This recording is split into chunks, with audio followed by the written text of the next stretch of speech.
Hello. Yes, sir. Yes, sir. জি, Yes, sir. জি, আমরা আমাদের আজকের ক্লাসটা শুরু করি। Again, like the last class, আমাদের আজকের ক্লাসটা একটু টেকনিক্যাল টাইপের হবে। ঠিক আছে? So please concentrate. আমরা today is our formal 10th class. সো আজকে আমাদের আলোচ্য বিষয় হচ্ছে আমাদের লাস্ট ক্লাসের যেটা ছিল সেটারই একটা continuation in a pretty detail way. So আজকের ক্লাসে আমরা মূলত ফোকাস করব again central banks like Bangladesh bank তারা আসলে কি করে থাকে। সো লাস্ট ক্লাসে আমরা আলোচনাটা শুরু করেছিলাম, সেটা হচ্ছিল যে হ্যাঁ, সেন্ট্রাল ব্যাংক অনেকগুলা কাজ করে। there are some specific functions for আমাদের মতো ডেভেলপিং কান্ট্রির সেন্ট্রাল ব্যাংকের কাজ হয়তো বা একটু বেশিও আছে। লাইক আমরা অন্যান্য কাজের পাশাপাশি হয়তো বা আমরা ফিনান্সিয়াল ইনক্লুশনও করে থাকি। বাট যদি মোটা দাগে ভাগ করা হয় যে বাংলাদেশ ব্যাংক আসলে কি করে as the regulator of formal banking system or formal money market, আমরা কাজগুলোকে তিনটা ভাগে ভাগ করতে পারি। একটা হচ্ছে প্রুডেন্সিয়াল ম্যাক্রো প্রুডেন্সিয়াল পলিসি গুলাকে ইমপ্লিমেন্ট করা, যেটা আমরা শুরু করেছিলাম। 2 নম্বর অবভিয়াসলি আপনারা সবাই জানেন দ্যাট ইজ মানি সাপ্লাই। এটা নিয়ে আমাদের একটা লম্বা আলোচনা হবে আজকে ইনশাআল্লাহ। আর লাস্টলি আমরা কথা বলবো হচ্ছে ফিনান্সিয়াল ইনক্লুশন নিয়ে। আমরা চেষ্টা করব এই আলোচনাটা যাতে আজকেই শেষ হয়ে যায়, সো দ্যাট আমরা নেক্সট যে ক্লাসটা নিব ওই ক্লাসে যাতে আমরা ওই ক্লাসটা যাতে আমরা নিয়ে কথা বলতে পারি, মানি মার্কেট নিয়ে কথাবার্তা বলা শুরু করতে পারি। সো এই হচ্ছে আমার মোটামুটি টার্গেট। সো আমরা শুরু করি আমাদের আজকের ক্লাস। যেহেতু লাস্ট ক্লাসে একটা টপিক আমরা শুরু করেছিলাম এবং ওইটার একটা লেভেল পর্যন্ত আমরা গিয়েছিলাম, আমি প্রথম 3-4 মিনিট ব্যয় করব হচ্ছে ওই বিষয়টা সম্পর্কে আরেকটু বলতে, এবং সো দ্যাট আপনাদেরও যাতে একটু মনে পড়ে যায়। ঠিক আছে? আমি প্রথমে একটা স্ক্রিন শেয়ার শুরু করতে যাচ্ছি।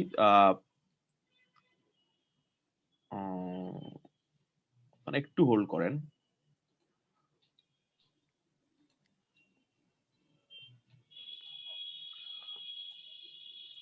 আপনারা কি কোনো পিডিএফ দেখতে পাচ্ছেন? না স্যার। নাও? হ্যাঁ স্যার, এখন দেখা যাচ্ছে। আচ্ছা, আমি খুব শর্টকাটে গত ক্লাসের হালকা কিছু জিনিস আপনাদেরকে একটু বলে দেই, লাস্টের দিকের কথাবার্তাগুলা, সো দ্যাট আপনারা একটু আপনাদের মনে রাখতে সুবিধা হবে। আমরা বলতেছিলাম যে central bank like Bangladesh bank, সে যখন তার মূল কাজটা হচ্ছে ম্যাক্রো প্রুডেন্সিয়াল পলিসি বাস্তবায়ন করা। ম্যাক্রো প্রুডেন্সিয়াল পলিসি বাস্তবায়ন করা। ম্যাক্রো প্রুডেন্সিয়াল কথাটা আসলে অনেক ব্যাপক এবং অনেক হলিস্টিক। তো আমি আজকের ক্লাসে চেষ্টা করবো এটা একটা লেভেল পর্যন্ত এটাকে ইলাবোরেট করার, যে ম্যাক্রো প্রুডেন্সিয়াল পলিসি বলতে আসলে আমি কি বোঝাতে চাচ্ছি বা বাংলাদেশ ব্যাংক কি বোঝাতে চাচ্ছে। বাট আমরা যে আলোচনাটা শুরু করেছিলাম সেটা হচ্ছে, ইফ ইউ ক্যান রিকালেক্ট, আমি একই সাথে একটা ওয়ার্ড ফাইলও লেখা শুরু করি সো দ্যাট আপনারা যদি ধরতে পারেন। আপনারা কি একটা ওয়ার্ড ফাইল দেখতে পাচ্ছেন? জি স্যার। ওকে। Yes, sir. তো আমরা ধরেন বাংলাদেশ ব্যাংকের কাজ কি, আমরা এটা হচ্ছে আমাদের আজকের broad topic. What does Bangladesh bank do? একটা বড় কাজ, বড় যে হেডিং সেটা হচ্ছে implementing macro prudential policies. Macro prudential policy গুলোকে বাস্তবায়ন করা, এটা আমাদের একটা বড় কাজ। আচ্ছা, এটার মধ্যে কি কি যাবে? ঠিক আছে, এটার মধ্যে কি কি যাবে? আমরা প্রথম যেটা বলার চেষ্টা করছিলাম সেটা হচ্ছে, ক্যান ইউ রিকল প্রথমটা আমি কি বলছিলাম? একটাই বলছিলাম, সেটা কি বলছিলাম? আমরা বলছিলাম যে Adequate equity ensure জি করতে হবে। জি এডুকেট ক্যাপিটাল, তাই না? Adequate capital in financial institutions, what in balance sheet, তাই না? আচ্ছা, আমরা 3টা রিস্কের কথা বলছিলাম। কেউ কি বলতে পারবেন যে কোন 3টা মেজর রিস্ক ছিল? Credit risk, Market risk. operation risk, and market risk. 3টা মেজর রিস্ক ছিল। একটা ছিল ক্রেডিট রিস্ক। ক্রেডিট রিস্ক মানে কি? প্লিজ আপনি এটা অফ করে দিয়েন, আপনাদের কথাবার্তা শেষ হয়ে গেলে। ক্রেডিট রিস্ক মানে হচ্ছে আমি আমার কাস্টমারকে লোন দিলাম, সে টাকাটা ফেরত দিতে পারলো না, ব্যর্থ হয়েছে, ক্রেডিট রিস্ক। মার্কেট রিস্ক মানে কি? মার্কেট রিস্ক মানে হচ্ছে একটা কমার্শিয়াল ব্যাংকের যে ট্রেডিং ডেস্ক আছে, ট্রেডিং ডেস্ক হচ্ছে ক্রমাগত শেয়ার, বন্ড, ফাইন্যান্সিয়াল ইনস্ট্রুমেন্ট গুলা বাই সেল করে। ঠিক আছে? তো শেয়ার, বন্ড এবং অন্যান্য ফাইন্যান্সিয়াল ইনস্ট্রুমেন্ট বাই সেল করলে ওদের দাম ওঠানামা করে, ওইখান থেকে একটা রিস্ক আসে, ব্যাংকের পোর্টফোলিওকে হিট করে, ওটাকে বলা হচ্ছে মার্কেট রিস্ক। আর কি ছিল? আরেকটা ছিল অপারেশনাল রিস্ক, তাই না? সেটা হচ্ছে ব্যাংকের ইন্টারনাল যে সিস্টেম ওটা করাপ্টেড হয়ে গেছে, কোন একটা ব্যক্তি অনেক স্পেকুলেটিভ বিহেভিয়ার শুরু করলো যেটা আনরেগুলেটেড, অথবা একটা মেজর শকও হতে পারে। সো এই তিনটা কারণকে কারা আইডেন্টিফাই করতেছে? এই তিনটা কারণ আইডেন্টিফাই করা হয়েছে মূলত হলো এগুলা বেজেল 3 তে এবং Basel 3 3 এবং 2 তে বলা হয়েছে, দুইটাতেই বলা হয়েছে, বাট এগুলা ওইখানে বলা হয়েছে তিনটা মেজর রিস্ক, তাই না? আচ্ছা, এই তিনটা মেজর রিস্ক কি করতে পারে? এই তিনটা মেজর রিস্কের ফলে কি হয়?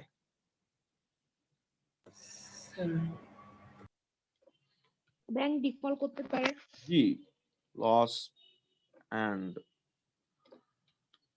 possibly default due to this what risk. আচ্ছা, দেন আমরা কি বলছিলাম মনে আছে?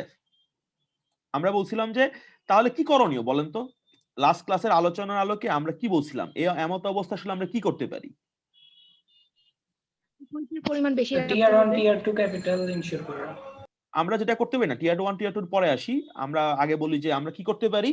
সো ফাইন্যান্সিয়াল ইনস্টিটিউশন কি করবে? There needs to have জি না, there needs to have adequate capital, তাই না? So that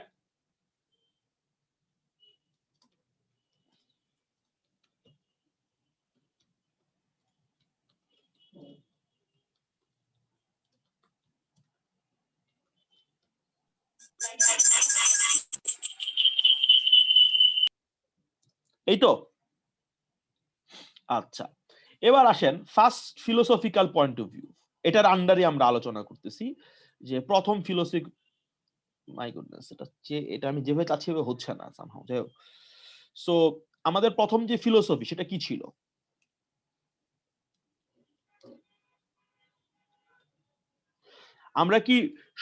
আমরা কি ওভারঅল অ্যাসেটের উপর ভিত্তি করে ক্যাপিটাল ঠিক করব, নাকি আমরা রিস্কের উপর ভিত্তি করে ঠিক করব? রিস্কের উপর। Capital adequacy is a function of what? Is a function of risk weighted asset. RWA.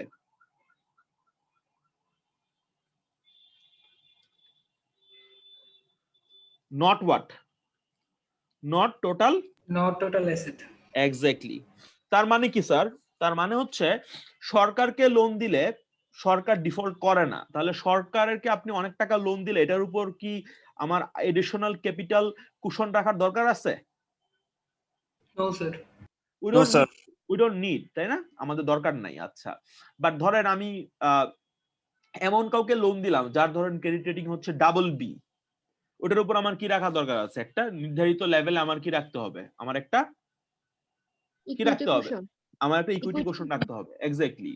তার মানে রিস্ক ওয়েটেড অ্যাসেট যখন আমি ঠিক করতেছি কত রাখবো, এটা আমরা কিভাবে ঠিক করতেছি? আমরা মূলত ঠিক করতেছি যে কাদেরকে লোন দেওয়া হচ্ছে বা আমার অ্যাসেটটা আসলে কি ধরনের এবং এটা রেটিংটা কেমন। সো রেটিং ভালো হইলে অটোমেটিক্যালি ওয়েট কমে যাওয়া উচিত রিস্কের, রেটিং খারাপ হইলে ওয়েট বেড়ে যাওয়া উচিত। এবং আমি যদি সরকারকে টাকাটা দেই বা আমি যদি ক্যাশ টাকা হোল্ড করি, এগুলো মূলত রিস্ক ফ্রি। বাট আমি যদি কর্পোরেটকে লোন দেই বেসড অন দ্য রেটিং, আমার রিস্ক লেভেল ওঠানামা করবে, সাবসিকুয়েন্টলি আমাকে ক্যাপিটাল প্রিজার্ভেশনটা বাড়াতে বা কমাতে হবে। ঠিক আছে, এই হচ্ছিল আমার একটা ফিলোসফি। আছে 2 নম্বর আসেন। 2 নম্বর হচ্ছে মনে আছে আমরা কিভাবে রাখি? মনে আছে ক্যাপিটাল যে প্রিজার্ভ করি, ক্যাপিটাল কয়ভাবে প্রিজার্ভ করা যায়? ক্যাপিটাল কয়ভাবে প্রিজার্ভ করা যায়? Capital 3 ways to preserve what? তাই না? 3 ways to to have capital cushion. Capital cushion কিভাবে রাখা যায়? 3 ভাবে। প্রথমটাকে আমরা কি বলতেছি মনে আছে? common equity tier 1. Exactly, common equity tyre 1, অথবা এটাকে তারা বলতেছে বিভিন্ন জায়গায় বলে CET1। তারপর কি ছিল? Additional tier 1. Perfect, additional tier 1। এটাকে তারা কি বলে? এটাকে তারা বলে হচ্ছে 81 জেনারেলি, বাট এরকম না যে এইভাবে বলতে হবে। আর কি ছিল? Tyre 2 capital. Tyre 2 tyre 2 capital. আচ্ছা, ফ্যান্টাস্টিক। আচ্ছা, আর এই এডিশনাল এরিয়া মিলে কি হচ্ছে? এই দুটো মিললে আসলে কি হয়? Tier 1. টিয়ার 1 ক্যাপিটাল। ওকে ফাইন, তাহলে আমরা একটা কাজ করি, এটাকে আমরা এইভাবে লিখি, এটা দুইটার মধ্যে এটাকে আমরা মানে এই দুটো যোগ করলে কি আসে? টিয়ার 1 আসে।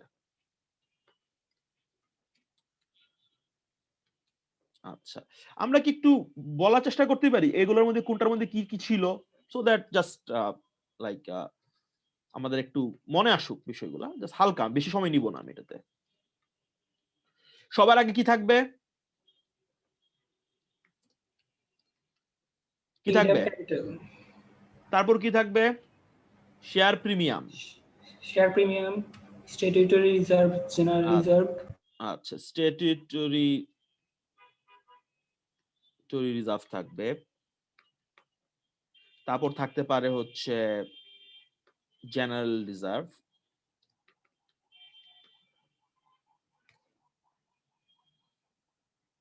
তারপর কি থাকবে? Retained earnings. Retain earnings. তারপর থাকতে পারে হচ্ছে ধরেন Dividend equilibrium fund. Dividend equalisation fund, এই তো। আচ্ছা, এডিশনালি কি and sorry I missed out, আর কি থাকতে পারে? Minority interest. জি, interest. Okay fine. Interest. Additional tier 1।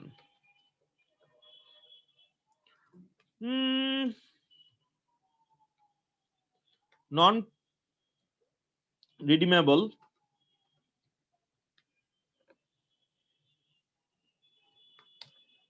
খুবই খারাপ বানানো হয়েছে, এটা কিছুই হয় নাই, বানানো আসলে যায় নাই। নন রিডিমেবল প্রেফার স্টক। আর কি থাকতে পারে?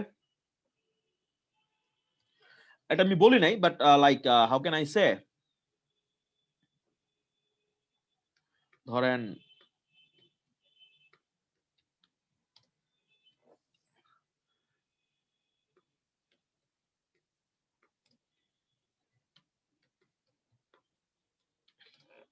বাট এটা ধরেন একটু ইয়া আছে। হ্যাঁ, তারপর আসেন হচ্ছে টিয়ার 2।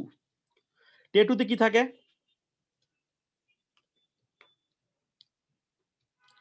General provisioning. আর কি থাকে? আর কি থাকে? Preference share. জি, রিভ্যালুয়েশন রিজার্ভ। আর থাকে হচ্ছে ধরেন প্রেফারেন্স শেয়ার। আরো থাকতে পারে হচ্ছে মাইনরিটি ইন্টারেস্ট। এবার একটু ডিটেইলে বলতে হবে এগুলো, হালকা করে আমি হালকা করে বলে যাব। Subordinate bond. Correct. জি, সাবঅর্ডিনেটেড ডেট, পারফেক্ট। আচ্ছা, এই তো কম বেশি। আচ্ছা, আমি হালকা করে একটু বলার চেষ্টা করি যে আসলে এগুলার মানে কি। খুব অল্প সময় নিব, কিছুটা আমি বলছিলাম, বাট মেবি লাস্ট ক্লাসটাতে আমি অনেক বেশি বলতে চেষ্টা করছি, দ্রুত বলছি, দ্যাটস ওয়াই অনেকে হয়তো একটু এদিক সেদিক হয়ে গেছে। It happens. Let's talk now then. Paid up capital মানে কি? পেড আপ ক্যাপিটাল মানে কি? স্যার শেয়ার ইস্যু করে মার্কেট থেকে যে টাকাটা নেওয়া হয়। হ্যাঁ, শেয়ার ইস্যু করে মার্কেট থেকে যে টাকাটা উত্তোলন করা হয়েছে, এবং এটা সর্বাবস্থাতেই কোম্পানিতে থাকবে, এটা কোনো অবস্থাতেই কেউ নিয়ে নিতে পারবে না, তাই না?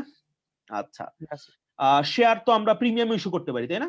ফেস ভ্যালুর উপরও করতে পারি। আচ্ছা, এবার আমাকে বলেন রিজার্ভ এবং রিটেন আর্নিংস মধ্যে পার্থক্য কি? What is the difference between reserve and retained earnings? পার্থক্যটা কোথায় হবে বলেন তো?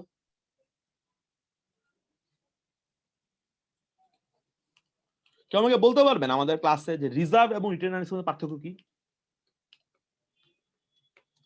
স্যার রিজার্ভ বা ফান্ড গুলা রাখা হয় কোনো একটা অ্যাসেটের বিপরীতে কিংবা ফিউচারে হতে পারে এরকম কোনো লায়াবিলিটির বিপরীতে সিকিউরিটি হিসেবে। আর রিটেইনড আর্নিংস হচ্ছে আচ্ছা, আমরা যে ডিভিডেন্ড।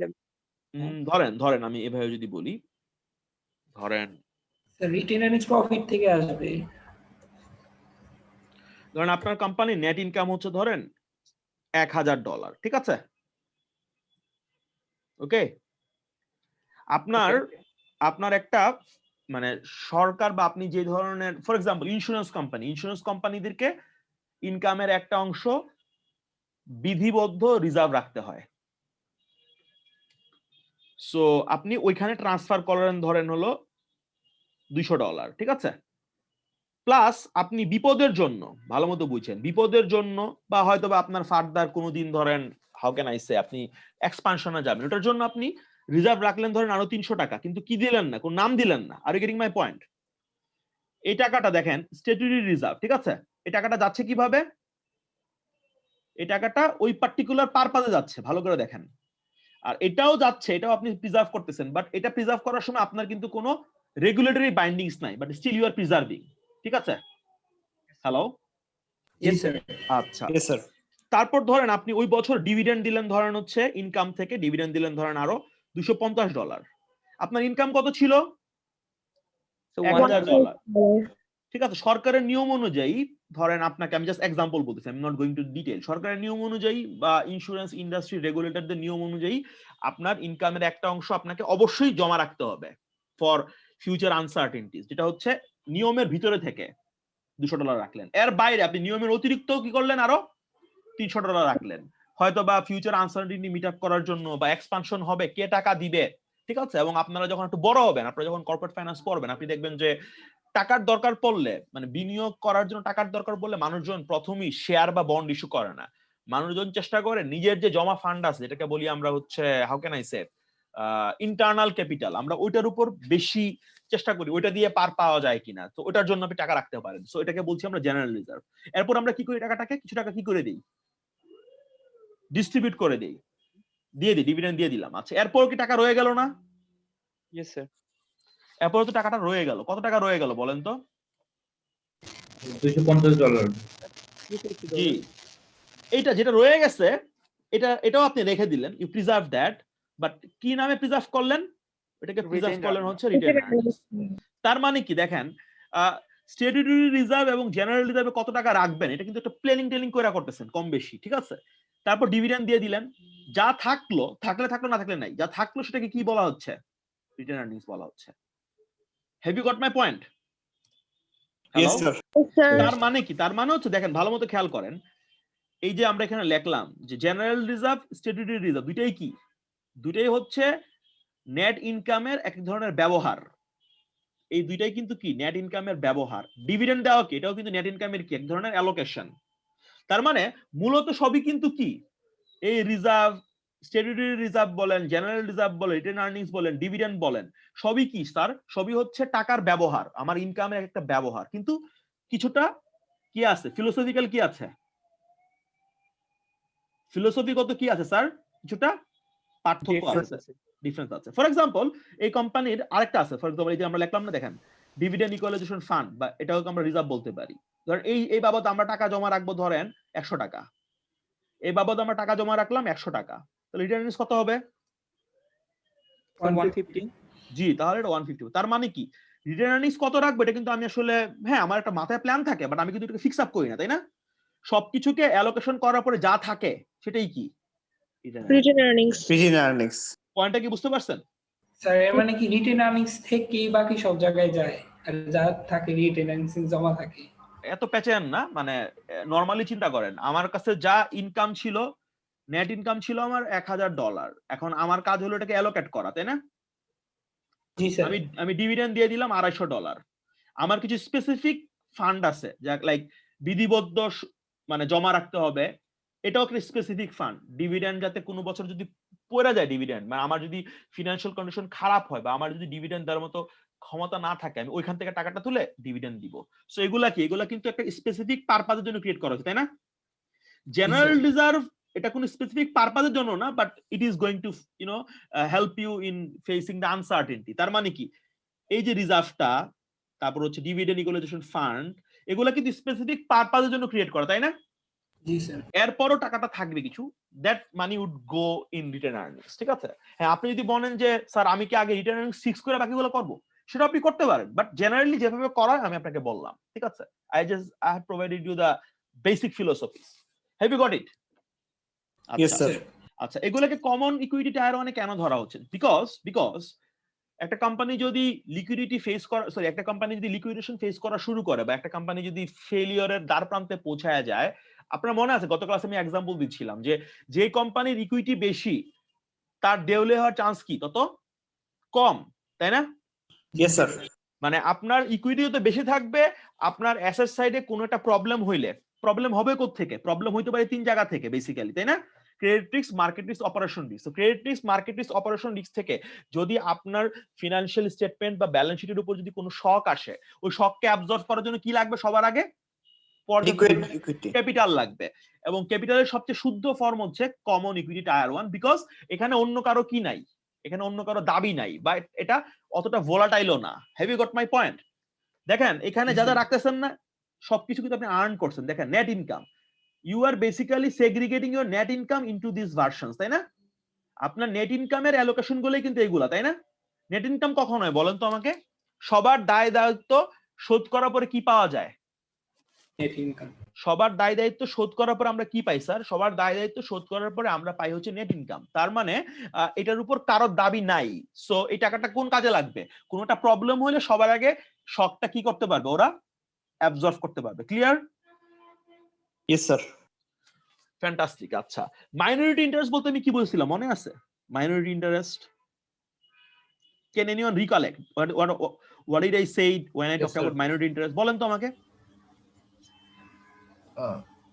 স্যার গ্রুপে যখন স্যার আমরা কোনো কোনো একটা একটা গ্রুপ থাকি, কোম্পানিকে, তো গ্রুপের ক্ষেত্রে হ্যাঁ তাসনিম বলো। জি একজন বলেন, হ্যাঁ সমস্যা নাই, বলেন। হ্যালো হ্যাঁ জি জি জি জি স্যার, বলেন। আমার মনে হয় নেটটা একটু প্রবলেম করতেছিল স্যার। জি জি বলেন, সমস্যা নেই। স্যার মানে যখন একটা গ্রুপ থাকে, তো তখন গ্রুপের তো স্যার আমার আন্ডারে যে সাবসিডি, আচ্ছা আমি আপনাকে, আচ্ছা অন্য একজন বলেন, আপনার নেটে খুব সমস্যা হচ্ছে। আমার একটা মেজর জি। আর মেজরিটি বাদে যে শেয়ারটা থাকে, ধরেন ব্র্যাক ব্যাংকের একটা সাবসিডিয়ারির নাম হচ্ছে বিকাশ, ঠিক আছে? Hello, yes sir. জি স্যার। ধরেন বিকাশের মালিকানা গুলো হচ্ছে এরকম, ধরেন বিকাশের কারেন্টলি মালিকানা হচ্ছে এরকম। জাস্ট আমি এক্সাম্পল দিচ্ছি, ঠিক আছে? মানে পারফেক্টলি বলতে পারবো না। ব্র্যাকের ধরেন হচ্ছে 51%, ঠিক আছে? ধরেন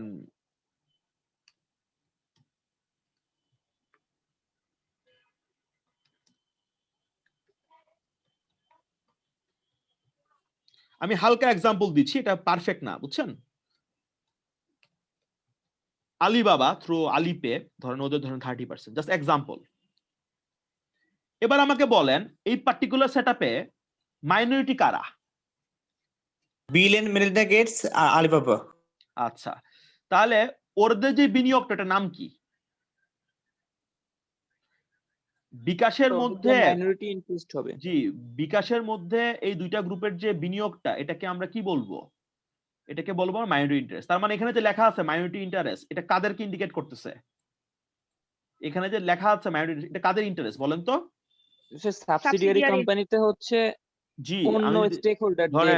ধরেন আমরা এটা এভাবে বলতে পারি যে, আচ্ছা দাঁড়ান, এখানে না লিখে আমি এখানে লিখি, তাহলে ক্লিয়ার হবে। সো ব্র্যাক ব্যাংকের আমরা যেটা ব্যালেন্স শিট দেখাচ্ছিলাম মনে আছে? ব্যালেন্স শিটে কার ছিল? ব্র্যাক ব্যাংকের মাইনরিটি ইন্টারেস্ট কারা তাহলে? মাইনরিটি ইন্টারেস্ট এটা আসলে কাদের? এটা বেসিক্যালি হচ্ছে এই যে বিল এবং মেলিন্ডা গেটস, তাই না? ওদের কি ধরনের বিনিয়োগের কথা বলা হচ্ছে? এটা কি ধরনের ইকুইটি নাকি অন্য কিছু? ইকুইটি তো। জি, equity. So equity investment of Bill and Melinda Gates Foundation and Alibaba, for example, let me make it 29. Yes sir, ওটা আমি বলতে চাচ্ছিলাম। জি, এটাকে আমরা কি বলবো? এটা হলো ব্র্যাকের ব্যালেন্স শিটে কি আকারে আছে? এটা ব্র্যাকের ব্যালেন্স শিটে আছে হচ্ছে as minority interest. Clear? Yes sir. Okay, আচ্ছা এবার আমার আরেকটা কোশ্চেন ছিল, কনসেপচুয়াল কোশ্চেন। সেটা হচ্ছে যে প্রেফার স্টকের আসলে লিগ্যাল স্ট্যাটাস কি? What is the legal status of prefer stock? কেউ একজন বলেন আমাকে।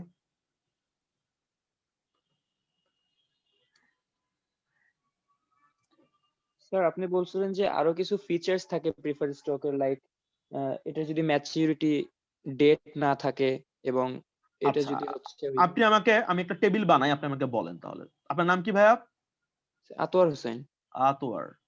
ওই পুরা ক্লাসে তো আতোয়ার, অপূর্ব, আপনার সবাই কথা বলবেন, সবাই মিলে উত্তর দিবেন। ও পার্টিসিপেট করলে মনে হয় কি পুরা ক্লাস কিন্তু সে একমাত্র মনোযোগী, আর কেউ কিন্তু শুনতেছে না। না স্যার, শুনতেছি স্যার। সবাই আপনারা শুনতেছেন? জি স্যার। Yes, sir. ঠিক আছে, খুব ভালো। আচ্ছা, আমি কিছু ফিচার আপনাদেরকে বলতেছি, আপনারা আমাকে বলবেন যে ওতে করে এটা কোন দিকে বেশি মুভ করে। ও বাই দ্য ওয়ে, আমরা সবাই জানি কি প্রেফার স্টক আসলে কি। আপনারা বইতেও পড়ছেন যে prefer stock is a kind of what, is basically basically hybrid security. ঠিক আছে, ফাইন। সো আমি এখানে টিল্ট কথাটা মানে কি জানেন? টিল্ট মানে হচ্ছে কোন দিকে এটা ঝুঁকে আছে। ঠিক আছে, এক্স্যাক্টলি, ফ্যান্টাস্টিক। টিল্টিং কথা মানে হচ্ছে ঝুঁকে থাকা। সো আপনারা আমাকে বলবেন একটা রেসপেক্টিভ ফিচারের এগেইনস্টে যে এটা আসলে কোন দিকে টিল্টিং হচ্ছে। ঠিক আছে, আমি ফিচারগুলো লিখবো।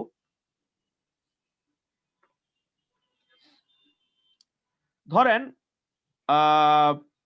নন কিউমুলেটিভ, এই কথাটার মানে কি?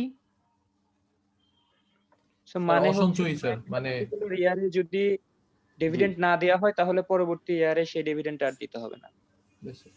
পরবর্তী বছরে যখন নতুন ডিভিডেন্ড দেওয়া হবে, ওটা দেওয়ার সময় আগের ডিভিডেন্ডটা দেওয়ার দরকার নাই, তাই না? ওকে, পারফেক্ট। সো এবার আমাকে বলেন নন কিউমুলেটিভ হলে এটা কোন দিকে যাচ্ছে? এটা কি ইকুইটির দিকে বেশি যাচ্ছে নাকি ডেটের দিকে যাচ্ছে? ইকুইটির দিকে। ইকুইটির দিকে। এক্স্যাক্টলি, যত বেশি নন কিউমুলেটিভ হবে তত এটা কোন দিকে যাবে? এটার ইকুইটির দিকে যাওয়ার চান্সটা কি হয়ে যাবে স্যার? বেড়ে যাবে। বেশি হবে। সো আমরা এই দিকে দিতে পারি, তাই না? আচ্ছা, এবার আসেন ধরেন ফর এক্সাম্পল নন পার্টিসিপেটিভ, তার মানে কি? সরি, ভোটিং রাইট থাকবে না। হ্যাঁ, এটা দিলে কোন দিকে যাবে? বন্ডের দিকে। পারফেক্ট। আচ্ছা, নন রিডিমেবল, সেটা ইকুইটির দিকে। এটার মানে কি? হ্যাঁ, ইউ আর রাইট, ম্যাচুরিটি নাই এটার। জি স্যার। ম্যাচুরিটি নাই। ইকুইটির কি কোনো ম্যাচুরিটি থাকে? না স্যার। আচ্ছা, fantastic, you people are like একদম পারফেক্টলি বলতে পারছেন, সুন্দর। আচ্ছা, তাহলে আমরা যে বলতেছি এডিশনাল টায়ার 1, ঠিক আছে, কি লিখছি এখানে? নন রিডিমেবল, আমাদের বলা উচিত ছিল নন কিউমুলেটিভ। এই টাইপের যে প্রেফার স্টক থাকে এগুলাকে আমরা কি বলতে পারি যে হ্যাঁ, এগুলোও কিন্তু এক ধরনের স্ট্রং বাফার, তাই না? জি স্যার। পারফেক্ট। আচ্ছা, এবার আসেন টায়ার 2 তে আসি। হ্যাঁ, টায়ার 2 টা অবভিয়াসলি টায়ার 1 এর মতো স্ট্রং না as a buffer, but it would also give you money or buy you some time যখন আপনার ফিনান্সিয়াল প্রবলেম হওয়া শুরু করবে, মানে ব্যাংক রানের মতো অবস্থায় চলে যাবে। আচ্ছা, এর মধ্যে আইটেমগুলো নিয়ে আমরা একটু আলোচনা করি, কি বলেন? এগুলো নিয়ে আমরা হালকা একটু আলোচনা করি, ঠিক আছে? শর্টকাট। আপনারা বোর্ড হয়ে যাচ্ছেন না তো আবার? না স্যার। আমি কি একটু বেশি পেঁচাচ্ছি সবকিছু, এরকম মনে হচ্ছে? No sir. No, sir. Sir, জি বলেন। স্যার প্রিফার্ড স্টকের যে লিগ্যাল স্ট্যাটাস ওটাকে হাইব্রিড বলা যায় না এক কথায়, মানে এক ওয়ার্ডে? হ্যাঁ, হাইব্রিডই বলা হয় বেসিক্যালি, ঠিক আছে, হাইব্রিড বলা হয়। বাট কিছু অ্যাকাউন্টিং এর বই পাবেন আপনি পরবর্তী যখন বড় হবেন, দেখবেন যে ওইখানে তারা এটাকে ইকুইটি বলতেছে, যার যার যুক্তি আছে। বাট হ্যাঁ, আমি এটাকে হাইব্রিড বলারই পক্ষপাতী, ঠিক আছে? এখানে আমাদের একটু চয়েস থাকে আর কি, it's not that precise. Anyways, general provision কি বলছিলাম মনে আছে? একটা ব্যাংক কেন প্রভিশন রাখে? ক্যান এনিওয়ান টেল মি একটা ব্যাংক কেন প্রভিশন রাখে? বলতে পারেন কেউ আমাকে? কেউ একজন আমাকে বলবেন একটা ব্যাংক কেন প্রভিশন রাখে? বলেন তো। মানে স্যার লোনটা যদি পরে পরিশোধ করতে না পারে তখন এই জন্য প্রভিশনটা রাখছে। আচ্ছা, আমি আপনাদের সাথে আমি একটা শেয়ার করা শুরু করি, মানে ব্র্যাক ব্যাংকের অ্যানুয়াল রিপোর্টটা আবার আমি একটু শেয়ার করা শুরু করি। That's quite interesting. আমি হালকা 1 মিনিট সময় নেব এই পার্টিকুলার টাইপটা বোঝাবার জন্য। আপনারা কি দেখতে পাচ্ছেন একটা file PDF? Yes. Perfect. Sir একটু জুম ইন করে নিবি? না হ্যাঁ, আমি আগে জায়গা মতো যায় নেই, আমি জুম ইন করবো, সমস্যা নেই। I'll do it. কোন দিকে ছিল?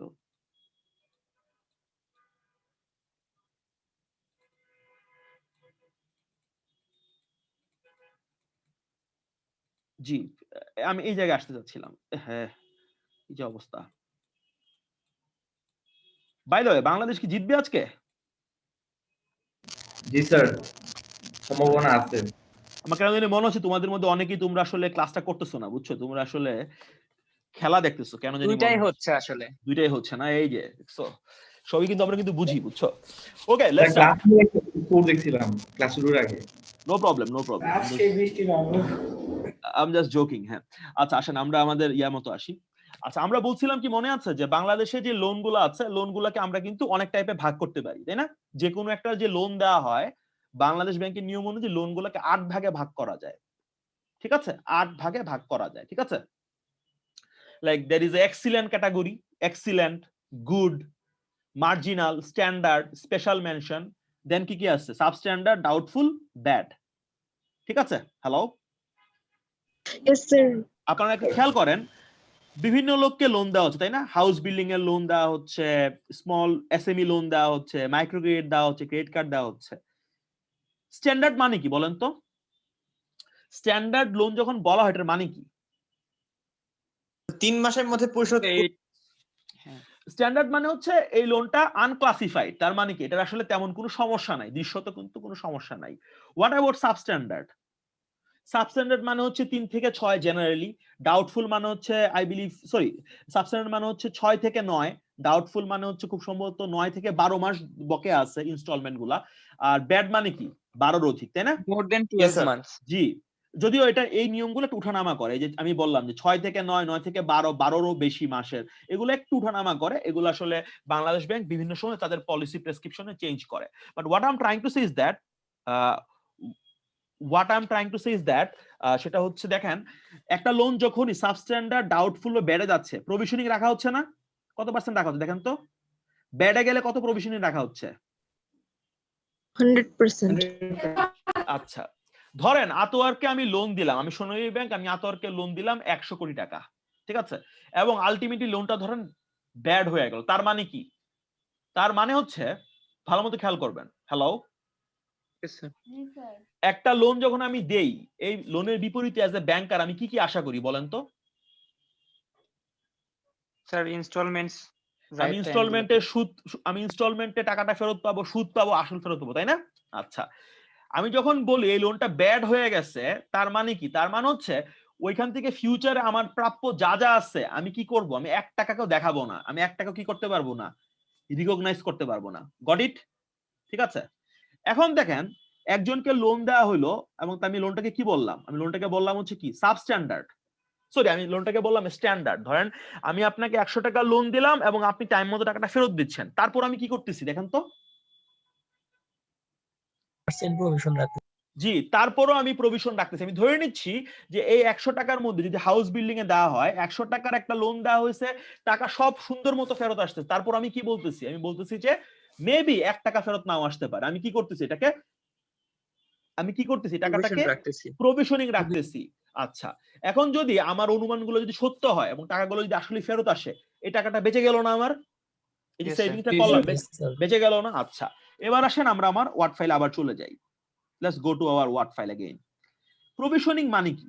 এই যে জেনারেল প্রভিশন এখানে করা হচ্ছে, এগুলো কোথা থেকে আসছে বলেন তো?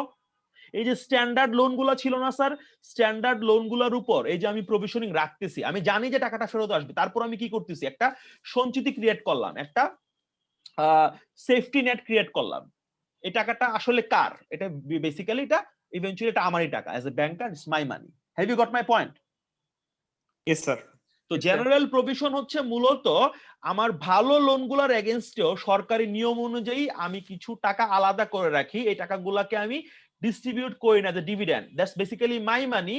এই টাকাটাকে সেফ, এই টাকাটাকে রাখা হচ্ছে ফিউচারে কিছু খারাপ কিছু ঘটলে। এবং গড়পড়তা 100 টাকা যদি প্রভিশন রাখেন, হয়তোবা 10-20 টাকা হয়তোবা আলটিমেটলি আপনার কাজে লাগলেও লাগতে পারে। বাকি টাকাটা কি হয় না? বাকি টাকাটা কাজে লাগে না। সো এটাকে বলা হচ্ছে general provisioning. Got it? Yes, sir. Revaluation reserve বলতে আমরা কি বুঝাইছি মনে আছে? Revaluation reserve, can you recall? Can someone tell me what is revaluation reserve? Sir সম্পত্তি রিভ্যালুয়েট করার পরে সেটা হচ্ছে মানে ফর এক্সাম্পল আমার 10 লক্ষ টাকার একটা ল্যান্ড আছে, সেটা আমি রিভ্যালুয়েশন করে 1 কোটি টাকা হইলো, বাট পরবর্তী একটা বছরে সেটা কমে যে 1 কোটি থেকে 80 লক্ষ টাকা না, না, হয়ে গেছে। তো সেটাতে পরে যান। আচ্ছা, আমি যখন অ্যাসেটটা কিনছিলাম ল্যান্ড, তখন ধরেন ছিল 10 লাখ টাকা। 2020 সালে ধরেন আমি এটা নতুন করে বাজার মূল্য নির্ধারণ করার চেষ্টা করলাম। আমার বাজার মূল্য আসলো হচ্ছে 1 কোটি টাকা। 90 লাখ টাকা বাজার মূল্য বেড়ে গেছে। এটার নাম এটা এই কি যে স্যার? এটার নাম হচ্ছে রিভ্যালুয়েশন রিজার্ভ। আচ্ছা, রিভ্যালুয়েশন রিজার্ভের প্রবলেমটা কি বলেন তো? এরপর আপনি যেটা বললেন সেটা হচ্ছে রিভ্যালুয়েশন রিজার্ভের প্রবলেম, সেটা কি একটু আবার বলেন।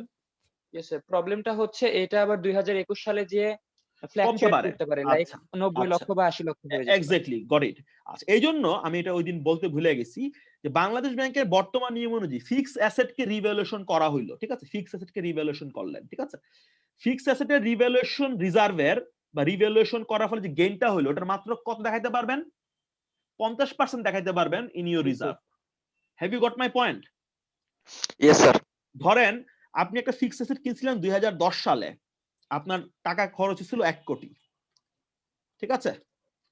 আপনি 2020-এ আসলেন, 2020-এ এসে আপনি এটাকে রিভ্যালুয়েশন করাইলেন, এটার বাজার মূল্য ধরেন হচ্ছে 2 কোটি। এখন রিভ্যালুয়েশন রিজার্ভ কত দেখাবেন? 1 কোটি দেখাবেন নাকি কম দেখাবেন বলেন তো? 1 crore 1 crore 1 crore হওয়ার কথা, বাট বাংলাদেশ ব্যাংকের নিয়ম 50 লাখ।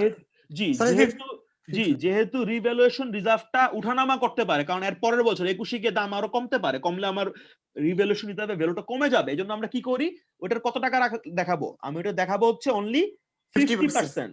আমি দেখাবো এটা 50%। Have you got my point? এবং এটা যে 50% আছে না, এটা আবার চেঞ্জ হতে পারে, এটা আবার টাইম টু টাইম কি হতে পারে, চেঞ্জ হতে পারে। এবার আসেন, এটা যেরকম আছে ঠিক তেমনি ইকুইটি আছে না, ইকুইটি ইনস্ট্রুমেন্ট, শেয়ার টেয়ার আছে না, ইকুইটি ইনস্ট্রুমেন্টের উপরও রিভ্যালুয়েশন হতে পারে এবং হবেই। তো ইকুইটি ইনস্ট্রুমেন্টের ক্ষেত্রে কতটুকু রাখতে পারবেন জানেন? মাত্র 50%, সরি মাত্র 10% রিভ্যালুয়েশন করা যাবে, ঠিক আছে? ইকুইটি ইনস্ট্রুমেন্টের রিভ্যালুয়েশন রিজার্ভে যাবে কত টাকা? রিভ্যালুয়েশন 10%। রিজার্ভে যাবে হচ্ছে মাত্র 10%। আর ফিক্সড অ্যাসেটে কতটুকু যাবে? 50%। জি, 50% যাবে। আচ্ছা, এবার আসেন একদম normal preference share, not the earlier one. Earlier one কোনটা ছিল? আর্লিয়ার ওয়ানের কোনটা বলছিলাম দেখেন তো এখানে, নন রিডিমেবল, নন কিউমুলেটিভ। আর এবার আসেন একদম নরমাল প্রেফারেন্স শেয়ার, এটা কোথায় যাবে? টায়ার 1 এ যাবে না 2 তে? এটা যাবে টায়ার 2 তে। পারফেক্ট। আচ্ছা, এবার আসেন এটা মাইনরিটি ইন্টারেস্ট। এটাই আমার গতকাল একজন জিজ্ঞেস করছিল, স্যার আমি একটু কনফিউজ ছিলাম যে মাইনরিটি ইন্টারেস্ট তো এখানেও আছে, আবার কি আছে দেখেন, এখানেও আছে, এখানেও আছে, তাই না? Yes sir. তাহলে এটা কোন মাইনরিটি ইন্টারেস্ট? আচ্ছা, এবার আমি ধরেন সেম এক্সাম্পল, আমি যদি এটা ভুয়া এক্সাম্পল, বাট আমি আরেকটা দিচ্ছি। ধরেন বিকাশের মধ্যে ফর এক্সাম্পল XYZ কোম্পানিও বিনিয়োগ করলো, ঠিক আছে? বিকাশের মধ্যে XYZ কোম্পানি বিনিয়োগ করলো, বাট তার বিনিয়োগটা পুরোপুরি ইকুইটি টাইপের না, ঠিক আছে? পুরোপুরি ইকুইটি টাইপের না, এটা ধরেন হচ্ছে লাইক সামথিং লাইক কোয়াজা ইকুইটি। আগেরটা দেখেন তো কিরকম ছিল, এখানে দেখেন বিল মেলিন্ডা গেটস এবং আলিবাবার বিনিয়োগটা কোন ফরম্যাটে ছিল? ইকুইটি। বিল মেলিন্ডা গেটস এবং ওদের বিনিয়োগটা ছিল ইকুইটি ফরম্যাটে। আর এখানে যে বিনিয়োগটা হইছে এটা ধরেন হচ্ছে ঠিক ইকুইটি না, ইকুইটি থেকে একটু কম লিগ্যাল স্ট্যাটাস। তাহলে এটাকে আমরা কি বলতে পারি? মাইনরিটি ইন্টারেস্টই বলবো। বাট কোথায় দেখাবো এটাকে? টায়ার 1 এ দেখাবো না 2 তে দেখাবো বলেন তো? 2 তে। পার্থক্যটা ধরতে পারছেন? এটাও মাইনরিটি ইন্টারেস্ট, এটাও মাইনরিটি, বাট এখানে কোন ফরম্যাটে আছে? আগেরটাতে কোন ফরম্যাটে ছিল? ইকুইটি এটা ছিল ফরম্যাটে। একদম পিওর ইকুইটি, একদম পিওর ইকুইটি। আর এখানে যেটা আছে, হ্যাঁ এটা ইকুইটি টাইপের, বাট পুরোপুরি ইকুইটি না, মেবি এটা মোর লাইক প্রেফারেন্স স্টক জনারে পড়তেছে। তাহলে এটাও আমি মাইনরিটি বলবো, বাট এটাকে দেখাবো কোনটাতে? দেখাবো এটাতে হলো টায়ার 2 তে দেখাবো, ঠিক আছে? টায়ার 2। জি, and lastly subordinate debt. Subordinate to whom? কাদের against subordinated? Subordinated to deposit holders money. আগে ডিপোজিট হোল্ডার টাকা দেওয়া হবে, তারপর ওদেরটা দেওয়া হবে। তাহলে ওইটাকে আমরা কি বলতে পারি? টায়ার 2 তে বলতে পারি। আচ্ছা, এবার আসেন সেকেন্ড ফিলোসফি। এবার আমাকে বলেন তো রেগুলেটররা কোনটাকে বেশি গুরুত্ব দেয়? রেগুলেটর কি সিইটি কে বেশি গুরুত্ব দেয় এজ এ বাফার, নাকি টায়ার 2 কে দেয় বলেন তো? কোনটা বেশি? টায়ার 1। জি, সিইটি 1 যেটা, ঠিক আছে, is the what, is the most reliable source of what, source of capital what buffer. Clear এই পর্যন্ত? Yes, Yes, sir. sir. আচ্ছা এবার আসেন, আচ্ছা এগুলো আমার লাস্ট ক্লাসের আলোচনা, সরি এটা আমি একটু বড় করে ফেলছি আলোচনাটা, বাট আমার কাছে মনে হয়েছে এগুলো আপনাদের প্রিসিশন দরকার। আচ্ছা এনিওয়েজ, এবার আসেন বাংলাদেশের বর্তমান নিয়ম অনুযায়ী আমরা কি জানি বলেন তো? বাংলাদেশ ব্যাংকের বর্তমান নিয়মটা কি কি বলেন তো? বাংলাদেশ ব্যাংকের নিয়মগুলা কি কি, রুলস গুলা কি কি? ধরেন কোন একটা কোম্পানির, কোন একটা ব্যাংকের RWA হচ্ছে ধরেন 1000 টাকা, তাহলে তাকে কোনটাতে কত টাকা রাখতে হবে বলেন তো আমাকে? CET1 কত রাখতে হবে বলেন তো? 10%, জি 10%, No. কত পার্সেন্ট? 12.5. একদমই না। Sorry, বেজেল sir. 4.5 বেজেল 2 তে হচ্ছে এটা কত? 4.5%, তার মানে কত টাকা? 45। আচ্ছা মনে আছে আমরা একটা পড়াইছিলাম। আচ্ছা এবার আসেন আমি একটা জিনিস অ্যাড করে নেই, একটু দাঁড়ান, এগুলো তো গেল। আচ্ছা বেজেল 3 তে নতুন কি বলা হয়েছে বলেন তো? Capital conservation buffer. জি, ক্যাপিটাল কনজারভেশন বাফার। আমরা যদি এভাবে বলি এডিশন ইন বেজেল 3, এখানে বলা হচ্ছে ক্যাপিটাল কনজারভেশন বাফার কত পার্সেন্ট রাখতে বলা হচ্ছে?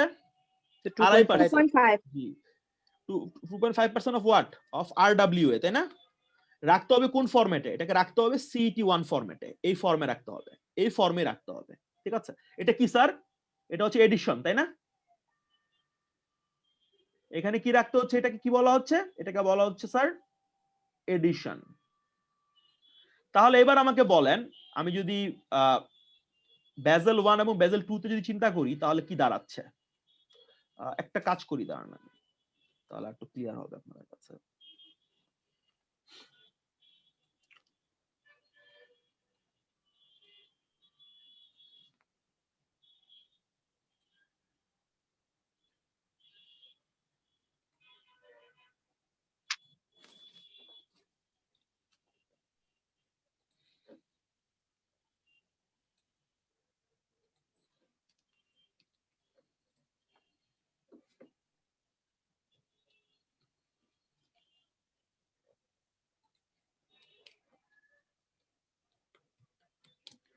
আচ্ছা আমাদের RW কে, আমাদের RW কত? 1000. 1000। তাহলে আমার বলেন CET1 এ কত থাকবে? এই এডিশনাল ইকুইটি মানে এডিশনাল টায়ার 1 এ কত থাকতে পারে? টোটাল টায়ার 1 এ কত থাকবে? টায়ার 2 তে কত থাকবে? এন্ড লাস্টলি হচ্ছে টোটাল ক্যাপিটাল কত, মানে টোটাল ক্যাপিটালটা কত হবে?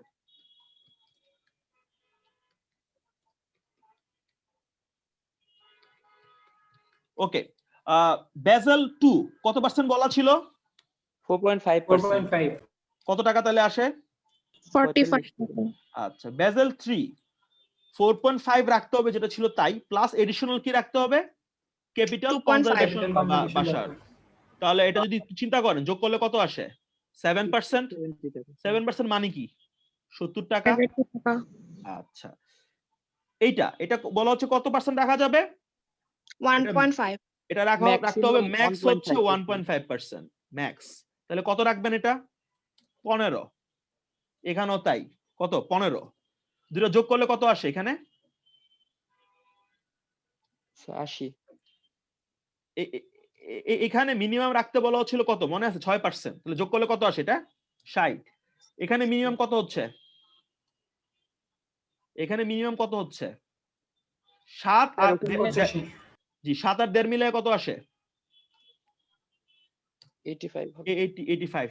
আচ্ছা টায়ার 2 এটা ম্যাক্সিমাম বলে আছে, ম্যাক্সিমাম কত রাখতে হবে? RW এর 4%। 4%। 4% করলে কত আসে? 40। ঠিক আছে, সো এটা করলে কত আসতেছে টোটাল? তাহলে কত টোটাল মিনিমামে কত বলা হচ্ছে? এখানে মিনিমাম 10%। কত? Exactly, perfect, 10%। 10% কত আসে? 100। এখানে মিনিমাম কত রাখতে হবে? 12.5 12.5। এক্স্যাক্টলি 12.5%। এটা হলো বাংলাদেশের নিয়ম অনুযায়ী, ঠিক আছে? কত আসতেছে? 125 টাকা, ঠিক আছে? এ পর্যন্ত কি ক্লিয়ার আপনারা? Hello? Yes sir. Yes, sir. আচ্ছা, লাস্ট কমেন্ট, লাস্ট এটা নিয়ে আলোচনা শেষ, বাট আমাকে একটা জিনিস বলেন যে ক্যাপিটাল কনজারভেশন বাফার, যেটা এডিশনাল একটা জিনিস, এটা কেন আনা হইলো বলেন তো? why this thing is introduced? এটা কেন আনা হয়েছে বা কিসের সাপেক্ষে আনা হয়েছে? কি বলছিলাম ক্লাসে বলেন তো? 2007-9 ফিনান্সিয়াল ক্রাইসিসের পরে জি, আহ, 2007 এবং 9, মানে 7 থেকে 9 যে ফিনান্সিয়াল ক্রাইসিস, ওইখানে দেখা গেল বেশ কিছু উল্লেখযোগ্য জিনিস দেখা গেল। সেটা হচ্ছে যে আমরা মনে করি ফিনান্সিয়াল সিস্টেম হচ্ছে আলাদা আলাদা বাক্সের মতো, যে এটা মানি মার্কেটের ইস্যু, এটা ক্যাপিটাল মার্কেটের ইস্যু, এটা কারেন্সি মার্কেটের issue. But thing is that বিভিন্ন ব্যাংকের সমস্যা এটা আসলে সিস্টেমেটিক, মানে একটা সমস্যা এক জায়গায় হয়েছে, এটা কিন্তু দ্রুত অন্য জায়গায় কি হতে পারে স্যার? এটা দ্রুত অন্য জায়গায় ছড়াই যেতে পারে, তাই না? It can move, it can move like anything. So যেহেতু এটা মুভ করতেছে, যেহেতু একটা পার্টিকুলার ব্যাংকের বা ফিনান্সিয়াল ইনস্টিটিউশনের প্রবলেমটা ইভেন্চুয়ালি গোটা সিস্টেমকে এফেক্ট করতে পারে, সিস্টেমেটিক, দেন ব্যাজেল 3 যখন বানানো হলো, অর্থমন্ত্রীরা বা G20 যারা ছিল রাষ্ট্রনেতারা, ওরা দেখলো যে না, আমাদের ফিনান্সিয়াল সিস্টেমকে কি করতে হবে স্যার? আরো রোবাস্ট করতে হবে। দ্যাটস ওয়াই টায়ার 1 এবং টায়ার 2 এর পাশাপাশি কি এডিশনাল করা হলো, যে আমরা ক্যাপিটাল কনজারভেশন কি করব? বাফার ক্রিয়েট করব, ঠিক আছে? Have you got my point? Point কি sir. ধরতে পারছেন? আচ্ছা, শুনেন, আমি যদি এখানে এতটুকু বলছি, আরো কিন্তু আছে, বুঝছেন? আমি আরো দুইটা জিনিস বলে নেই, কিন্তু এটা হয়তো বা আপনাদের এখন না জানলেও চলবে। প্রোসাইক্লিক্যালিটি বাফার নামে একটা বস্তু, এটাও কিন্তু বেজেল 2 তে বলা হয়েছে, ঠিক আছে? প্রোসাইক্লিক্যালিটি বাফার এটা বলা আছে, বাট এটা বাংলাদেশে এভাবে ইমপ্লিমেন্ট করা হয় না এখন পর্যন্ত, এজন্য আমি এটা নিয়ে বললাম না। 3 নাম্বার আরেকটা আছে, সেটা হচ্ছে আহ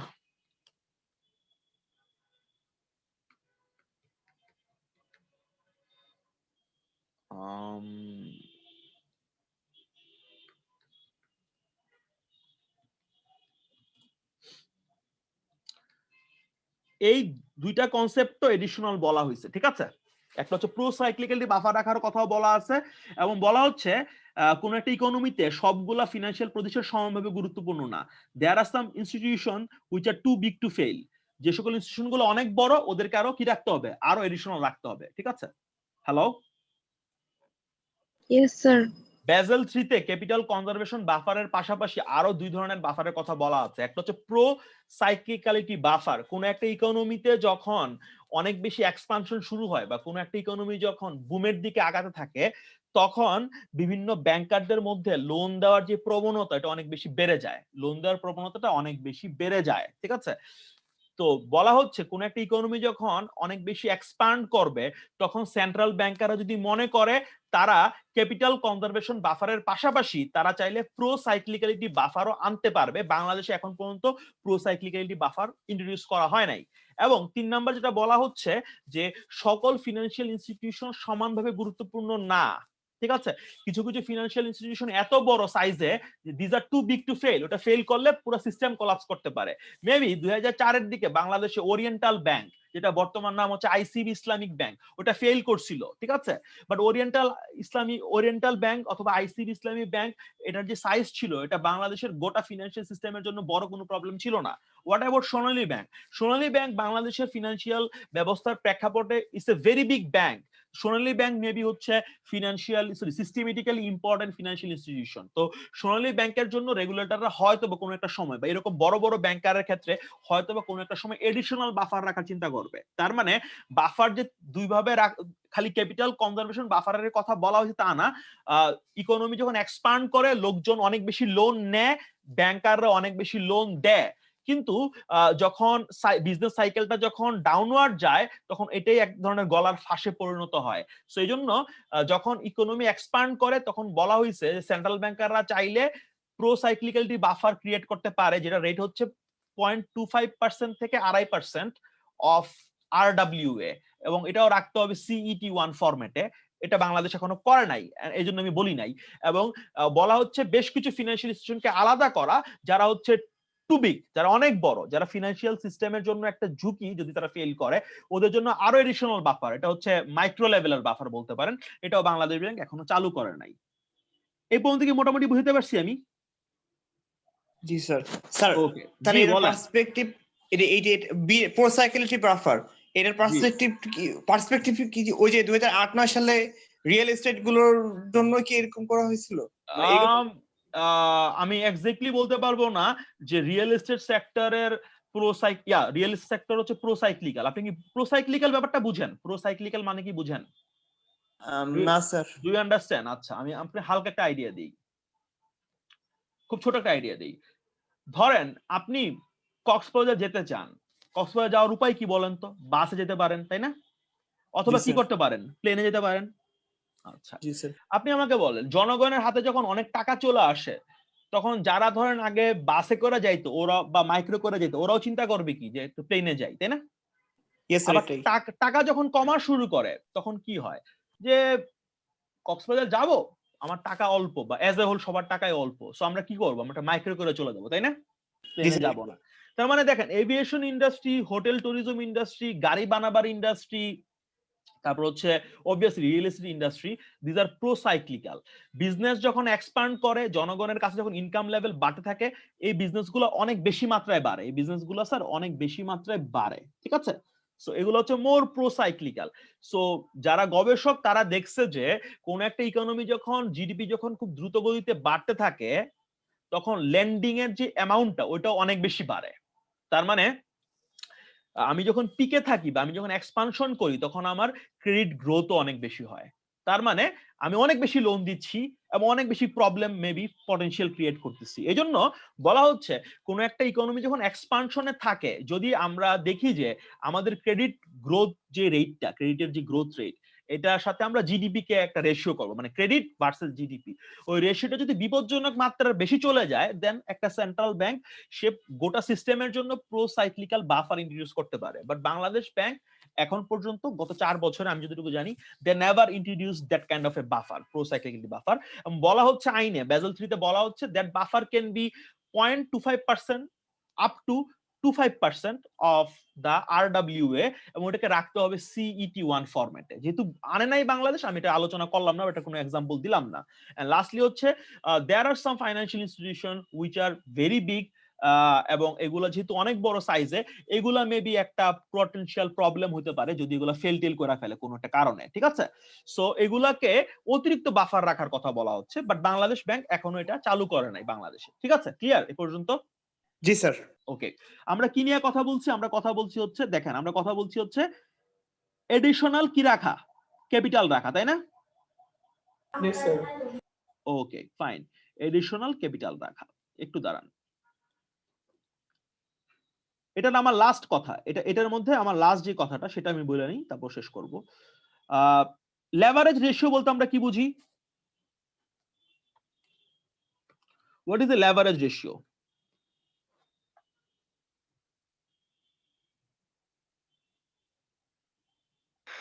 স্যার ইকুইটি এবং কোম্পানির যে লায়াবিলিটি গুলো আছে এইগুলো দিয়ে যে রেশিও গুলো বের করা হয় আর কি, এগুলো মূলত। আচ্ছা, আমি খুব সিম্পল ভাবে বলি। জি, থ্যাঙ্কস ফর দ্য অ্যান্সার।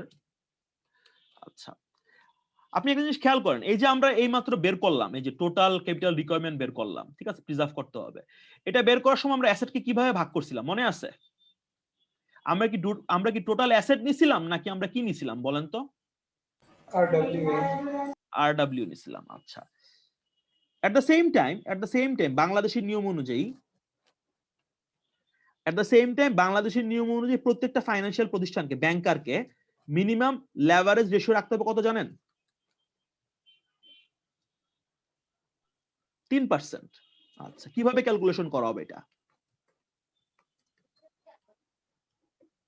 ভালো মতো খেয়াল করেন কিভাবে ক্যালকুলেশন করা হচ্ছে এটা। টায়ার 1 ক্যাপিটাল, এটাকে ভাগ করা হবে কি দিয়ে? Total on balance sheet exposure plus total off balance sheet exposure দিয়ে।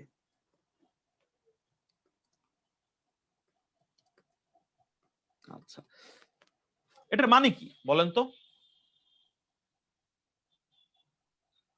এই যে আমি এটা লিখলাম, যে সকল ডেট আছে সেগুলা কি, মানে আমি আচ্ছা। লেভারেজ রেশিও থেকে গেস করতেছি আসলে, আচ্ছা। এক্সপোজার টার্মটা শুনি নাই। নরমালি যখন আমরা লেভারেজ রেশিও বের করি, নরমাল লেভারেজ রেশিও ডেফিনিশনটা কি রকম হয়? Debt divided by capital. উল্টা হয়ে গেল না? আচ্ছা হ্যাঁ ঠিক আছে, হ্যাঁ আই গট ইট। হ্যাঁ জি, ডেট ডিভাইড বাই ক্যাপিটাল। আচ্ছা বাদ দেন, ওই আলোচনা গেলে অন্য আলোচনা চলে যাবে। আচ্ছা ধরেন কিভাবে বলা যাচ্ছে, আমরা একটা ব্র্যাক ব্যাংকের অ্যানুয়াল রিপোর্টে যাই, ওইখান থেকে একটু আর একটু ডিটেইলে পাবো এটা আমরা।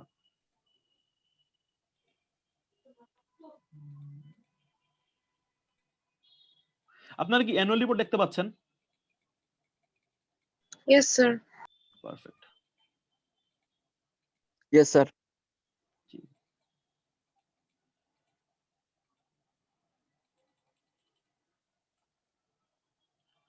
ওকে, এ হচ্ছে লেভারেজ রেশিও, ঠিক আছে? টায়ার 1 ক্যাপিটাল কোত্থেকে আসতেছে? টায়ার 1 ক্যাপিটালটা কোত্থেকে আসতেছে?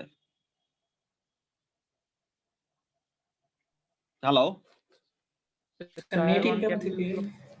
টায়ার 1 ক্যাপিটাল হচ্ছে আমাদের আগেরটা সিইটি 1 প্লাস এইটি 1, ঠিক আছে? Traditional tyre 1। Exactly, tyre 1 capital. এটাকে ভাগ করা হচ্ছে কি দিয়ে? এটাকে ভাগ করা দুইটা জিনিস দিয়ে, অন ব্যালেন্স শিট এক্সপোজার আর একটা কি দেখেন তো? Off balance sheet off exposure. Balance sheet exposure. Normally আমরা যখন লেভারেজ রেশিও ক্যালকুলেশন কিভাবে ক্যালকুলেশন করি? নরমাল লেভারেজ রেশিও মানে কি? ডেট বাই ইকুইটি, তাই না? Yes sir. বাট এখানে লেভারেজ রেশিও ডেফিনিশনটা হচ্ছে tier 1 capital divided by total exposure. আচ্ছা, এগুলোর মানে কি? এক্সপোজার জিনিসটা কি? জি, আমি এটা নিয়ে একটু আলোচনা করব, এক্সপোজার জিনিসটা কি। এক্সপোজার মানে কি রিস্ক, এটাও আমরা একটু আলোচনা করব। আচ্ছা, আপনার নাম কি ভাইয়া? স্যার আতওয়ার হোসেন। আতওয়ার। সো আতওয়ারের কোশ্চেন হচ্ছে এক্সপোজার মানে কি, এই তো? Yes sir.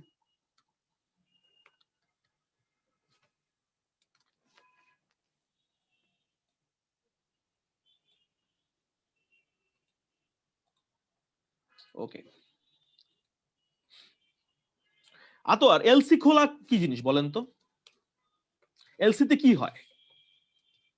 মানে what happens in what happens when you open an LC? LC যখন আপনি খোলেন আসলে তখন কি হয় বলেন আমাকে। স্যার তখন কোন একজন এক্সপোর্টার হচ্ছে কোন একটা ব্যাংক থেকে স্বীকৃতিপত্র নিয়ে ইম্পোর্টারকে দিয়ে দেয় অ্যাজ এ সিকিউরিটি, যে যদি এক্সপোর্টার আলটিমেটলি টাকা পে না করে তাহলে ব্যাংকার তার হয়ে টাকাটা পে করে দিবে। জি, আচ্ছা। নরমালি কি এরকম হয় নাকি যে ব্যাংকারকে আলটিমেটলি টাকা পে করা লাগে? না স্যার, বেসিক্যালি এটা হয় না। আচ্ছা, আমি একটা एग्जांपल ক্রিয়েট করি। বাই দ্য ওয়ে, আপনারা কি সবাই আছেন আমার সাথে ক্লাসে? Yes sir. Yes sir. Yes sir. Perfect, perfect. So এটা খুব কেয়ারফুলি খেয়াল করেন, মেবি এটা আপনাদের লাইফের প্রথমবার আপনারা অফ ব্যালেন্স শিট এক্সপোজারটা বোঝা শুরু করবেন, ঠিক আছে? What happens in case of LC? ধরেন আতোয়ার আমার কাছে আসলো, আমি হচ্ছি সোনালী ব্যাংক। আতোয়ার এসে বললো যে স্যার আমি হচ্ছে আয়ারল্যান্ড থেকে কিছু প্রোডাক্ট আনাবো। সো আয়ারল্যান্ডের যে আমদানিকারক সে তো স্যার আমাকে চিনে না, সো আপনি আমাকে আমার নামে একটা প্রত্যয়নপত্র ইস্যু করে দেন যে কোনো কারণে যদি আমি আয়ারল্যান্ডের ওই ফার্মকে টাকা দিতে না পারি তাহলে আপনি আমার পক্ষে টাকাটা দিয়ে দিবেন, তাই না? এই তো, এটাই তো এলসি খোলা। জি স্যার। আচ্ছা, ধরেন আমি যে প্রত্যয়নপত্রটা দিলাম, আমি যে গ্যারান্টিটা দিলাম, ধরেন এই গ্যারান্টি হলো ফর এক্সাম্পল 100 কোটি টাকার গ্যারান্টি, এটা হলো 100 কোটি টাকার গ্যারান্টি। আচ্ছা, ব্যাংক কেন এটা ইস্যু করে বলেন তো? ব্যাংক ইস্যু করলো কেন এটা? স্যার ব্যাংক কিছু কি পাবে? জি, bank earns commission on it, অল্প কমিশন, বাট ধরেন 100 কোটি টাকার উপর ব্যাংক যদি ধরেন হচ্ছে খুব অল্প নেয় 0.05%, সরি 0.5%, ব্যাংক কত পায় জানেন? 50 লাখ টাকা আর্ন করে। বাপরে। আচ্ছা, এরকম প্রচুর ব্যাংক এগুলো ইস্যু করে। আচ্ছা, এখন ধরেন সময় শেষে আসলেই আতোয়ার টাকাটা ফেরত দিয়ে দিল, তাহলে ব্যাংকারের কোনো ঝামেলা আছে এখানে? No sir. ব্যাংক একটা কাগজ ইস্যু করলো, টাকা পাওয়া গেল, কোনো ঝুঁকি তো নাই। আচ্ছা, এখন যদি এরকম হয়, what happens, what if Atwar defaults? কারণ আতোয়ার ডিফল্ট করলো, তাহলে কি হয় বলেন তো? আতোয়ার ডিফল্ট করলে কি হবে? টাকাটা কে দিবে? ব্যাংকে 100 কোটি টাকা পরিশোধ করতে হবে। ঠিক তা না। দেখেন ব্যাংক যেটা করবে, চিটাগাং পোর্টে আয়ারল্যান্ডের ওই ফার্ম যে প্রোডাক্টটা পাঠাইছে এটার মালিকানা দেন কার হয়ে যাবে? ব্যাংকারের হয়ে যাবে। ঠিক আছে, মেবি ওইটা হচ্ছে ধরুন সয়াবিন তেল। সয়াবিন তেলগুলো ব্যাংক কি করবে? খোলা বাজারে বিক্রি করবে। ভালো মতো বুঝেন, ব্যাংকের পুরো 100 কোটি টাকা লস হবে না, কারণ প্রোডাক্ট গুলা কার থাকবে? ব্যাংকে। প্রোডাক্ট গুলো ব্যাংকের হয়ে যাবে। ব্যাংক যেটা করবে, ওপেন মার্কেটে এগুলো বিক্রি করে দিল, বিক্রি করে ব্যাংক টাকাটা কালেক্ট করলো। তার মানে ধরেন যে সয়াবিন তেলগুলো বিক্রি করলো ওইগুলা ধরেন হচ্ছে বিক্রি করে পাইলো 90 কোটি টাকা, তাহলে ব্যাংকের লস কত? 10 কোটি। 10 কোটি। তার মানে ভালো মতো বুঝেন, এলসি যদি কোনো ব্যাংকার খোলে এবং যেই পার্টির জন্য খুলতেছে আমদানিকারক, সে যদি ডিফল্ট করে ফেলে, পুরো টাকাটা কিন্তু ব্যাংকের লস না। ব্যাংকের লস ততটুকুই হবে, ধরেন ওই আমদানিকৃত পণ্যের বাজার মূল্য যদি এলসির গ্যারান্টি ভ্যালু থেকে কম হয়, ওইটাই হচ্ছে ব্যাংকের লস, পুরোটা কিন্তু লস না। ঠিক আছে? আচ্ছা, এই হলো কথা। আচ্ছা, এখন আমাকে বলেন, একটা এলসি যখন আপনি খুলতেছেন এইরকম যে একটা ঝুঁকি হইতে পারে, এটা কি আপনি জানেন না? জি স্যার। কিন্তু এটার জন্য কি আপনি কোনো লায়াবিলিটি ক্রিয়েট করেন? আপনি ভালো মতো খেয়াল করেন, আপনি যখন কারো কাছ থেকে আমানত কালেক্ট করেন, আপনি এটার জন্য দায় ক্রিয়েট করতেছেন না আপনার ব্যালেন্স শিটে? কি নামে দায় ক্রিয়েট করেন? ডিপোজিট, তাই না? Yes sir. Savings deposit, time deposit, fixed deposit, তাই না? You are creating deposits. তো এলসি খুললাম 100 কোটি টাকার, ইনকামও আর্ন করলাম 50 লাখ টাকা, কিন্তু আমি কিন্তু আমার ব্যালেন্স শিটে কি করতেছি না, এটাকে বলতেছি না যে এটা আমার লস বা এটা আমার potential loss. Are you getting my point? Yes sir. আচ্ছা, লস কি হইতেই পারে? না হওয়ার চান্সই বেশি, বাট হইতে তো পারে, তাই না? এই যে লস হইতে পারে বা রিস্ক আছে, বাট নাও হইতে পারে, এই যে একটা পার্টিকুলার ডিলেমা, এটাকে আমরা কি বলি জানেন? এটাকে বলি আমরা exposure. Are you getting my point? আমরা বলতেছি না যে এটা লস হবেই, ঠিক আছে? We are not saying that. আমরা বলতেছি না এটা লস হবে। আমরা কি বলতেছি? আমরা বলতেছি হইলেও কি হইতে পারে? হইলেও হইতে পারে। হইতে পারে। আচ্ছা, আমি একটা টেবিল বানাই, টেবিলে আমি, বাই দ্য ওয়ে, এটা আমি যেটা এক্সাম্পল দিব হাইপোথেটিক্যাল এক্সাম্পল, এটা একটা থিমের ওয়াইজ, এমন না যে এটাই এক্স্যাক্টলি এটাই হইব, এরকম না কিন্তু ব্যাপারটা। জাস্ট আমি হাইপোথেটিক্যাল এক্সাম্পল দিই আপনাদের সামনে। আচ্ছা, আর একটা অ্যাড করি, দাঁড়ান।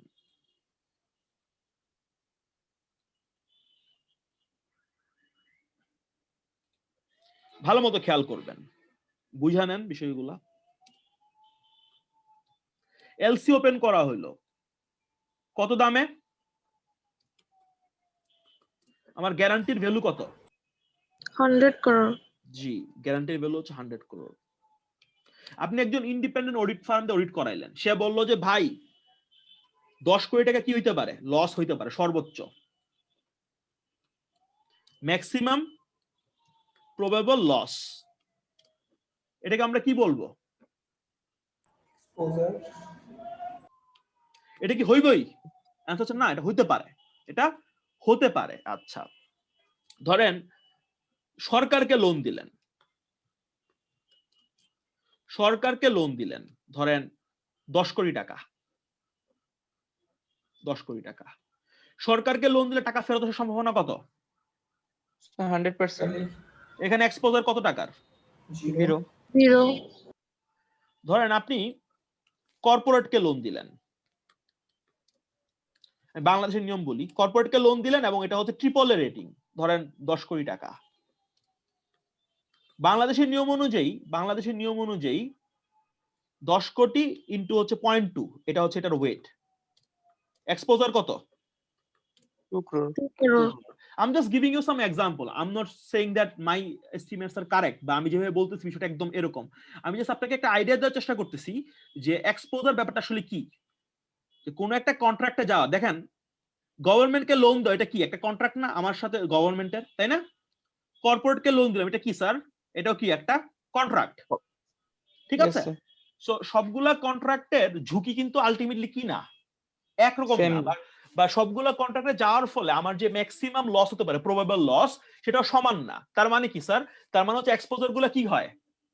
ডিফারেন্ট হয়। ধরেন এই যে সেম অ্যামাউন্ট যদি বানাই দিই, সেম অ্যামাউন্ট ধরেন, দেখেন সেম অ্যামাউন্টটা যাওয়ার ফলে আমার এক্সপোজার কি হচ্ছে?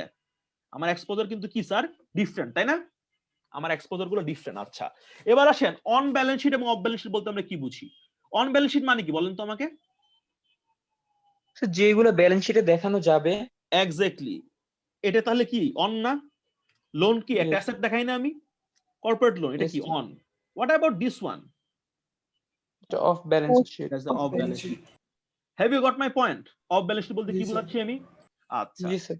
এরকম এলসি খোলার মতো আমরা অনেক ধরনের off balance sheet liability create করতে পারি, লাইক হলো ডেট গ্যারান্টি দেওয়া, ফরওয়ার্ড ফিউচার মার্কেটে গেলে অনেক সময় আমরা করতে পারি। দেয়ার আর 5 or 6 avenues as far as I know through which off balance sheet liabilities can be created. আচ্ছা, তাহলে বাংলাদেশের বর্তমান নিয়ম অনুযায়ী কি করতে হবে স্যার?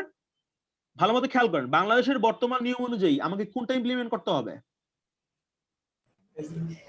আমাকে ব্যাজেল 3 ইমপ্লিমেন্ট করতে হবে, ঠিক আছে? ব্যাজেল 3 তে কি বলা হচ্ছে দেখেন তো, কি বলা হচ্ছে ব্যাজেল 3 তে? কি বলা হচ্ছে যে তুমি যদি 100 টাকার আরডব্লিউ ক্রিয়েট করো, তোমাকে কত টাকা ইয়া রাখতে হবে? তুমি যদি 100 টাকার আরডব্লিউ ক্রিয়েট করো, তোমাকে কত টাকার ইয়া রাখতে হবে? 12.5 টাকা। 125 125 টাকার তোমার রাখতে হবে হচ্ছে টায়ার 1 2 মিলায় রাখতে হবে, তাই না? আচ্ছা, এবার আসো এখানে বর্তমানে বাংলাদেশের নিয়ম অনুযায়ী তোমার অন এবং অফ এই দুইটা ব্যালেন্স শিট এক্সপোজার যদি 1000 টাকার হয়, এটার এগেইনস্ট ইকুইটি কত টাকা রাখতে হবে? 30 টাকা। 30 টাকা রাখতে হবে। কোন ফরম্যাটে রাখতে হবে? টিয়ার টায়ার 1 1 ক্যাপিটাল। টায়ার 1 ক্যাপিটালে। আচ্ছা, তার মানে আমরা কি শিখলাম জানেন? আমরা শিখলাম শুধুমাত্র রেটটা গুরুত্বপূর্ণ না, আর কোনটা গুরুত্বপূর্ণ? কোন ফরম্যাটে রাখতে হবে সেটাও কি স্যার গুরুত্বপূর্ণ, তাই না? জি sir. Have you got my point? আচ্ছা, তাহলে এবার আসেন আমরা একটু রিক্যাপ করি পুরো ব্যাপারটাকে, যে বর্তমানে বাংলাদেশ ব্যাংকের নিয়ম অনুযায়ী বাংলাদেশ ব্যাংকের আমি যদি ডিরেক্টিভ যাই তাহলে আমাকে আসলে কি রাখতে হচ্ছে, ডিরেক্টিভ যদি ফলো করতে যাই তাহলে আসলে আমাকে কি কি রাখতে হবে এই পার্টিকুলার গাইডলাইনের আন্ডারে। আচ্ছা, ধরেন আমাদের আরডব্লিউএ হচ্ছে 1000 টাকা, আর ধরেন আমার টোটাল এক্সপোজার হচ্ছে 1000 টাকা।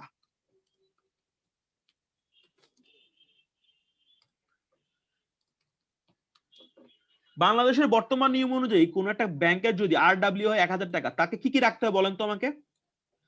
বর্তমান নিয়ম অনুযায়ী তাকে CET1 কত রাখতে হবে? 70 টাকা। 70 টাকা রাখতে হবে। আর টোটাল টায়ার 1 কত রাখতে হবে? 85। 85। আর টায়ার 2 মিলায়া কত রাখতে হবে? 125 টাকা। 125 টাকা। আর এক্সপোজার যদি স্যার হয় 1000 টাকার সমানই, ধরেন এটা এক্সপোজার যদি 1000 টাকাই হয়, তাহলে কি এডিশনাল কিছু করতে হবে? করতে হবে না। কেন? কারণ 1000 টাকার এগেইনস্টে টায়ার 1 কত রাখতে হয়? 3% করলে কত হয়? 30 টাকা। 30 টাকা। আর আমি যদি এটা ফলো করি অটোমেটিক্যালি আমার টায়ার 1 কত রাখতে হচ্ছে? 85 টাকা। তার মানে এটা রাখতে গেলে ওটা হয়ে যাচ্ছে, এটা নিয়ে আর এডিশনাল কি করতে হচ্ছে না, চিন্তা করতে হচ্ছে না। Clear? Yes sir. Okay, fine, fantastic. এটা গেল একটা বড় আমাদের আলোচনা। বাই দ্য আমরা কি নিয়ে আলোচনা করতেছি এখনো? কি নিয়ে স্যার, আলোচনা করতেছি? Implementing macro prudential policies. হ্যাঁ, এটা বাংলাদেশ ব্যাংক ইমপ্লিমেন্ট করে ম্যাক্রোপ্রুডেন্সিয়াল পলিসি। এটা গেল প্রথমটা। জি বলেন। স্যার অফ ব্যালেন্স শিট আর অন ব্যালেন্স শিট আরেকবার বলা যাবে একটু? Okay, how can I say, LC খুললে আমি কমিশন পাচ্ছি, তাই না? আমার ইনকাম বাড়ে, তাই না? হ্যাঁ, ইনকাম জি বাড়ে। স্যার। সো আমি যদি লোন দেই, সুদ পাই, আমার ইনকাম বাড়ে না? হ্যাঁ স্যার। আচ্ছা, এই যে সুদ যে আমি পাচ্ছি এটার এগেইনস্টে দায়ের নাম কি বলেন তো? দায়ের নাম হচ্ছে ডিপোজিট। হ্যাঁ, আমি ডিপোজিট নামে একটা দায় ক্রিয়েট করছি, ওই দায়ের একটা অংশ আমি কি করছি? লোন দিছি। লোন থেকে কি পাচ্ছি? সুদ পাচ্ছি, তাই না?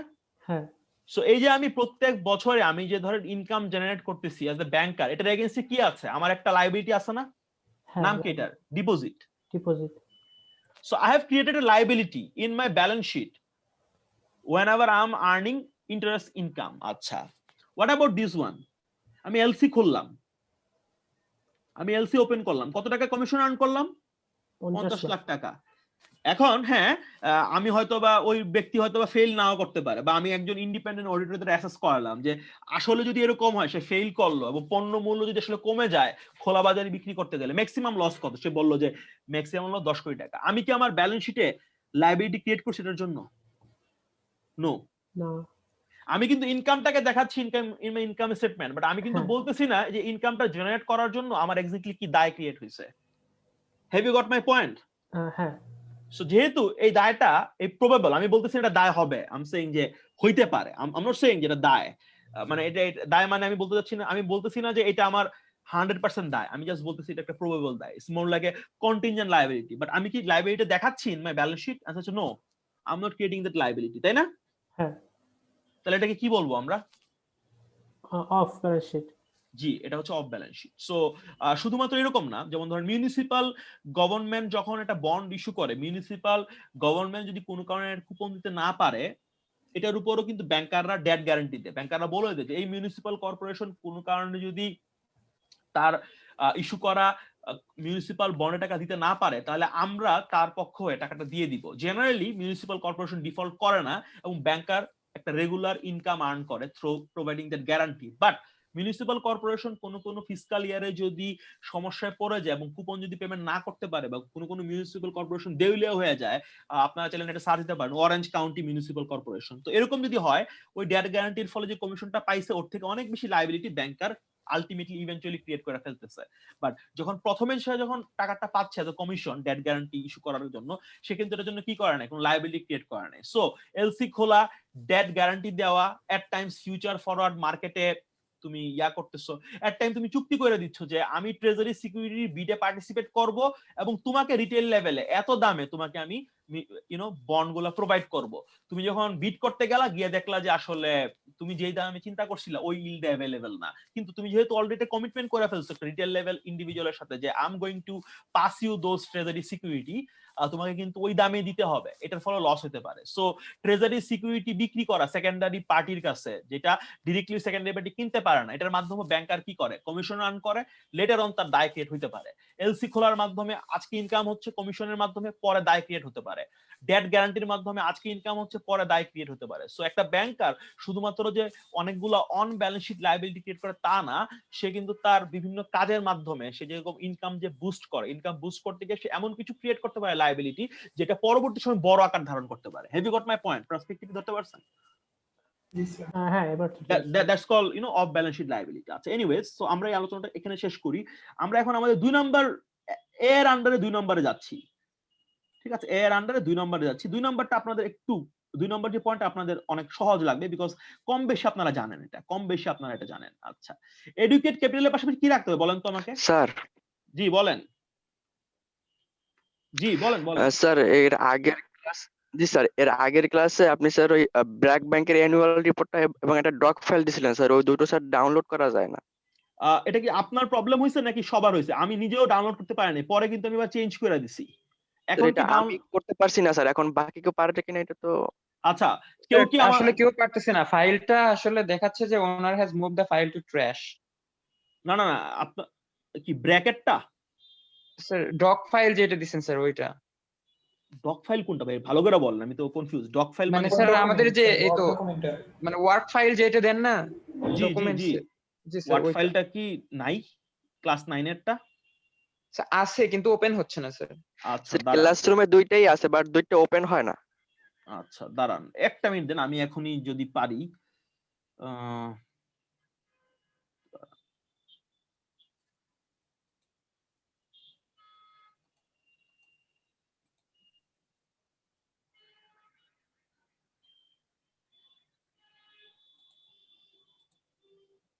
okay. আপনারা বলতেছেন ক্লাস 9 এর যে ডক ফাইলটা, যেটা হচ্ছে আমাদের লেকচার টাইপের মোর, ইয়েস স্যার। এটা জি ওপেন স্যার। হচ্ছে না, এটা ওপেন হচ্ছে না, এই তো? Yes sir. ওকে, একটু হোল্ড, আপনারা একটু ওয়েট করেন, আমি কারণ পরে আমার মনে থাকবে না, আমি এখনই কাছে সাইডে দিই। আপনারা হচ্ছেন 25তম ব্যাচ, তাই না? Yes sir.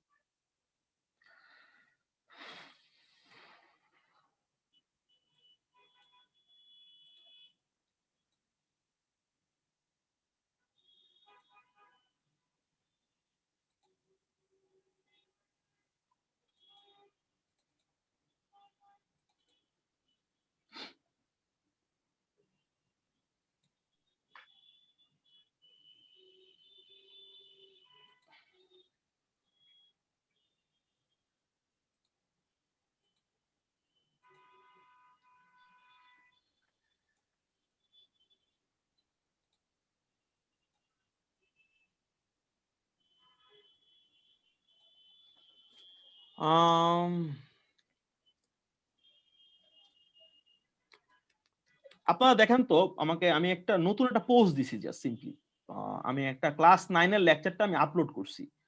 Can you people download that now? Try করতেছি স্যার, ট্রাই করে বলি। জি, আমাকে এখনই বলেন।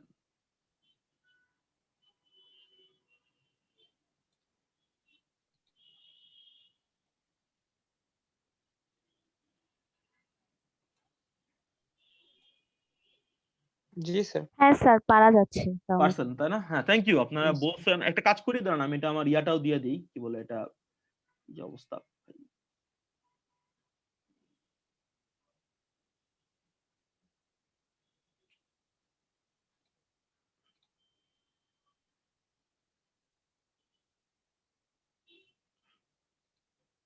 আচ্ছা ঠিক আছে, এটা তো এখানে দেওয়া হলো, আমি পরে এটা সুন্দর করে ইয়াতে দিয়ে দিব, বুঝছেন? ওই যে আমাদের যে ক্লাস ফোল্ডার যেটা, তাই না, একটা আছে না ক্লাস ফোল্ডার, ড্রাইভ ফোল্ডার, হ্যাঁ ওইটা তো আমি এটাকে দিয়ে দিব, সমস্যা নেই। আচ্ছা স্যার ওই ব্র্যাক ব্যাংকের অ্যানুয়াল রিপোর্টটাও স্যার হয় না কিন্তু, এই সেম প্রবলেম। ওকে, তাই? জি স্যার। আচ্ছা দাঁড়ান,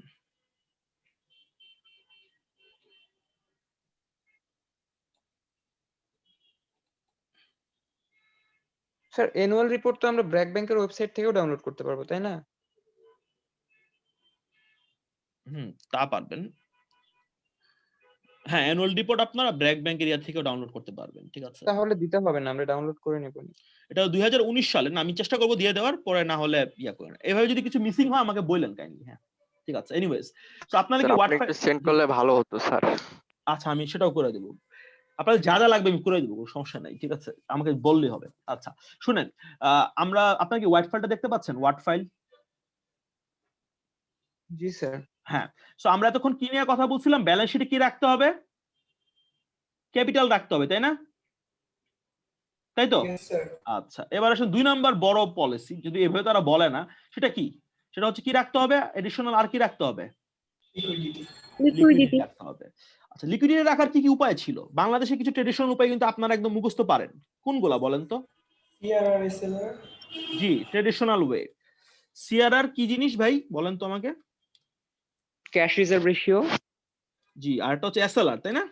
আচ্ছা, এগুলা কিসের উপর রাখতে হয় বলেন তো? এখন ধরেন অনেক টাইপেরই তো ব্যাংকের ডিপোজিট থাকে বা অ্যাসেট থাকে, কিসের উপর রাখতে হয় বলেন? সিআরআর 5% রাখতে হবে, এসএলআর রাখতে হবে 13% বা সামথিং লাইক দ্যাট। এটা কি ইকুইটির উপরে? নো, না স্যার। লিকুইডিটির উপর। অলওয়েজ মনে রাখবেন সিআরআর এবং এসএলআর রাখতে হয় টাইম এন্ড কারেন্ট ডিপোজিটের উপর, ঠিক আছে? Got it? Time deposit বলতে কি? টাইম ডিপোজিট বলতে এটা আপনি বলতে পারেন সেভিংস ডিপোজিট, ঠিক আছে, সেভিংস অ্যাকাউন্ট, ঠিক আছে? Fixed account, fixed deposit বাদে। বাদে। কেন বাদে বলেন তো, যুক্তি বলেন, বাদে কেন? স্যার টাইম ডিপোজিট স্যার, ওটা কারেন্ট তো ডিপোজিট হচ্ছে যে কোনো fixed সময় deposit তারা উঠায় নিতে পারে। এক্স্যাক্টলি, টাইম ডিপোজিট, হ্যাঁ, এবং কারেন্ট ডিপোজিট অবভিয়াসলি এগুলো কি করতে পারে, যে কেউ যখন তখন উইথড্র করতে পারে। এটার জন্য আমার কি রাখতে হবে, এডিশনাল কি রাখতে হবে, এডিশনাল আমাকে ক্যাশ রাখতে হবে, তাই না, বা ক্যাশ টাইপের অ্যাসেট রাখতে হবে। আর ফিক্সড ডিপোজিট উঠে নিতে পারে, বাট কি করতে হবে, আগে থেকে আমাকে তাদের জানাইতে একটা হবে। শর্ট নোটিস দিতে হবে। জি, মাঝে মাঝে আমি ওদের উপর আবার কিছু মানে পেনাল্টিও চার্জ করতে পারি, তাই না? আমার জি, কিছু স্যার। আমার কিছু কিন্তু হিস্টোরিক্যালি আমার কিছু কিন্তু মানে প্রিভেন্টিভ Rights মেজারমেন্ট আছে। আছে, তাই না? আচ্ছা এবার আসেন দেখেন বাংলাদেশ ব্যাংক কি করে একটু দেখি আমরা, মানে এটা তো আমরা মুখস্থ বলে ফেললাম। What does Bangladesh bank do? Bangladesh bank আসলে কি করতেছে এই পার্টিকুলার প্রসঙ্গে? আপনারা কি বাংলাদেশ ব্যাংকের ফিনান্সিয়াল স্টেবিলিটি রিপোর্ট আমি কিছু দেখতে পাচ্ছেন? জি স্যার। ওকে ফাইন, একটু দাঁড়ান আমি দেখে আসি কত এটা। এটা কি পড়া যায় বাই দ্য ওয়ে? এটা কি নামাইছেন আপনারা? না স্যার, নামাই নাই স্যার। আচ্ছা ঠিক আছে, okay, so we are on that particular page. আমরা দেখতে যাচ্ছি বর্তমানে বাংলাদেশ, মানে বর্তমান মানে 2019 সাল, এরপর আর বের হয় নাই ফিনান্সিয়াল স্টেবিলিটি রিপোর্ট, এই বছর আবার বের হবে। সো আমরা একটু দেখার চেষ্টা করি বাংলাদেশে বর্তমানে কি অবস্থা। দেখেন 2018 তেসরা April, that was the last time, ঠিক আছে? কত পার্সেন্ট রাখতে হবে সিআরআর? 5.5%। 5.5%। এটা কিভাবে? পাক্ষিকভাবে। আর একদিনে সর্বনিম্ন কত রাখতে হবে? at least 5%। 5%। আর 2014 মানে এসএলআর এরটা হচ্ছে 2014 বা 13 এর দিকে লাস্ট করা হয়েছে, এরপর চেঞ্জ করা হয় নাই। কত পার্সেন্ট রাখতে হবে এসএলআর? 13%। 13%। অন হোয়াট তারা কিন্তু বলে নাই, বাট আমরা এখন জানি অন হোয়াট, কিসের উপর বলেন তো? Sir time and current deposit. Time এবং কারেন্ট ডিপোজিটের উপর, ঠিক আছে? তার মানে দেখেন নরমালি দেখেন ফাইন্যান্স আপনি যখন পড়বেন, again I was saying that word precision, সবাই বলবে যে সিআরআর কত 5% বা 5.5%, যাই হোক এসএলআর ধরেন 13%। আপনার অ্যান্সারটা এরকম হবে, স্যার কোন একটা কমার্শিয়াল ব্যাংকের টাইম ডিপোজিট এবং কারেন্ট ডিপোজিটের যে টোটাল যে অ্যামাউন্ট ওইটার উপর, that's the answer, not 5%, not 13%। পয়েন্টটা বুঝতে পারলাম? আচ্ছা, আরেকটা আসতে পারে কোশ্চেন যেটা আমার কাছে রেলিভেন্ট মনে হয়। আপনারা কি বাই দ্য ওয়ার্ড ফাইলটা দেখতে পাচ্ছেন এখন? I am sharing the word file now. I guess এখন দেখতে পাচ্ছেন, তাই না? Yes sir. এটা কোথায় রাখতে হবে সেটা একটা কোশ্চেন, তাই না? মানে হ্যাঁ রাখতে হবে, বাট কোন ফর্মে? এগেইন দেখেন আমরা কিন্তু ফর্ম নিয়ে কথা বলছি যে এটা রাখতে হবে CAT1 ফর্মে, এটা রাখতে হবে টায়ার 1 ফর্মে, ঠিক আছে? এটা কোন ফর্মে রাখতে হবে বা কোথায় রাখতে হবে বলেন তো? Hello, can anyone tell me যে বাংলাদেশে সিআরটা যে রাখতে হবে 5% বা 5.5% এবং এসএলআর যে রাখতে হবে 13%, এটা কোন ফর্মে রাখতে হবে, কোন প্রেক্ষাপটে রাখতে হবে সেটা আমাকে বলেন।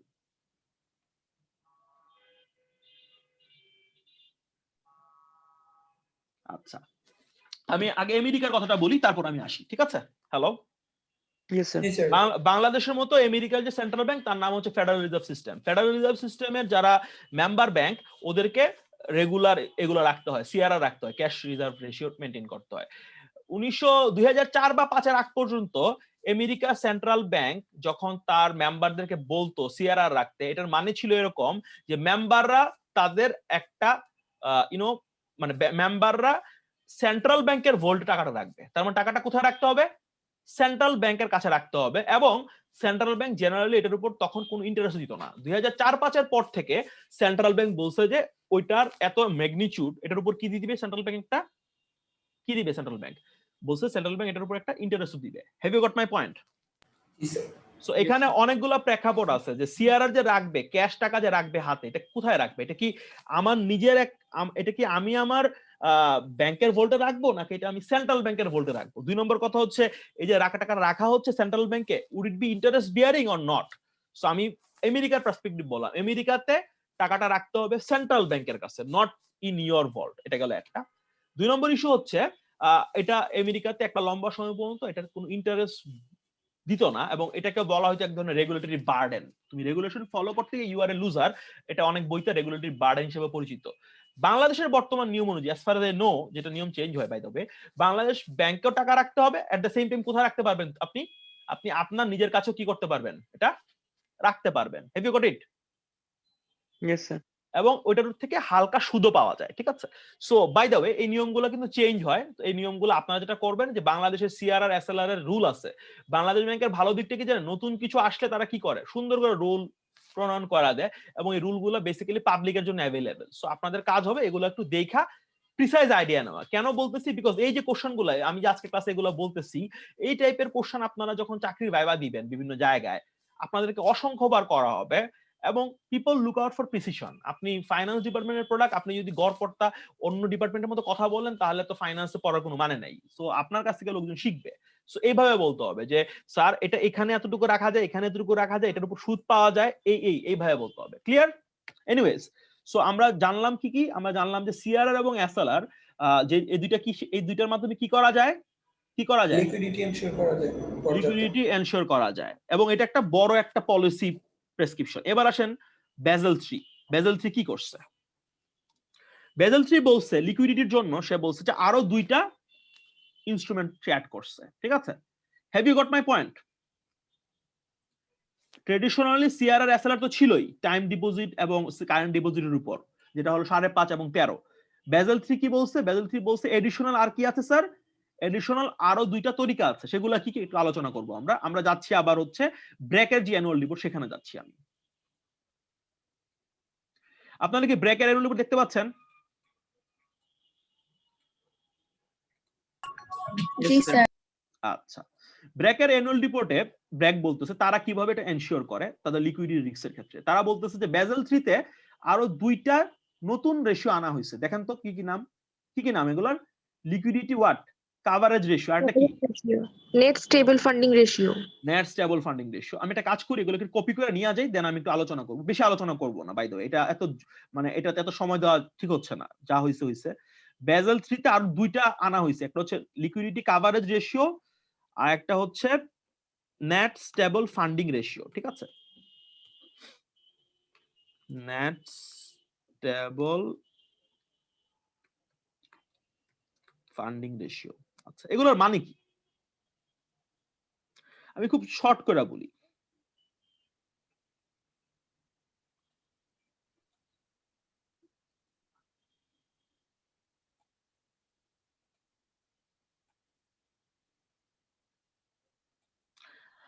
আচ্ছা, লিকুইডিটি কাভারেজ রেশিও কি বলা হয়েছে দেখেন তো ভালো করে, এই জায়গাটা পড়েন, এই লাইনটাই আমরা দেখবো, আর দেখবো না। এখানে কি বলা হয়েছে আমরা সবাই একটু পড়ি। ঠিক আছে, banks are required to hold an amount of high liquid asset like what? Cash or treasury bond equal to or greater than their net cash over a 30-day period at least at কত percent coverage রাখতে বলা হচ্ছে? 100%। 100%। এটার মানে কি? আচ্ছা, এটার মানে হচ্ছে এটা কোন মাস চলতেছে স্যার? জানুয়ারি।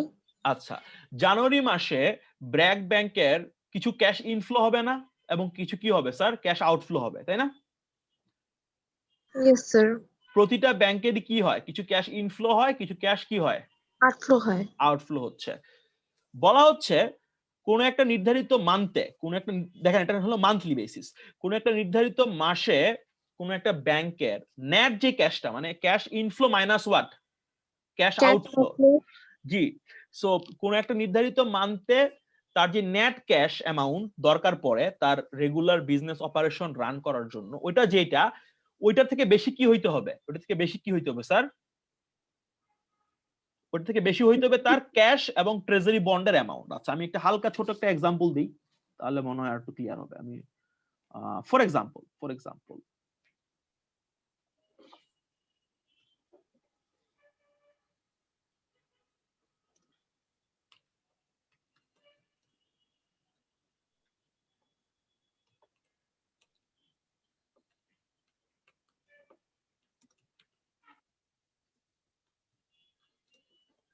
আমরা কি মান্থলি বেসিসে কথা বলতেছি না? জি স্যার। About monthly. ধরেন ওদের মান্থলি ক্যাশ ইনফ্লো হচ্ছে 1,100 কোটি টাকা, আর মান্থলি ধরেন ক্যাশ আউটফ্লো হচ্ছে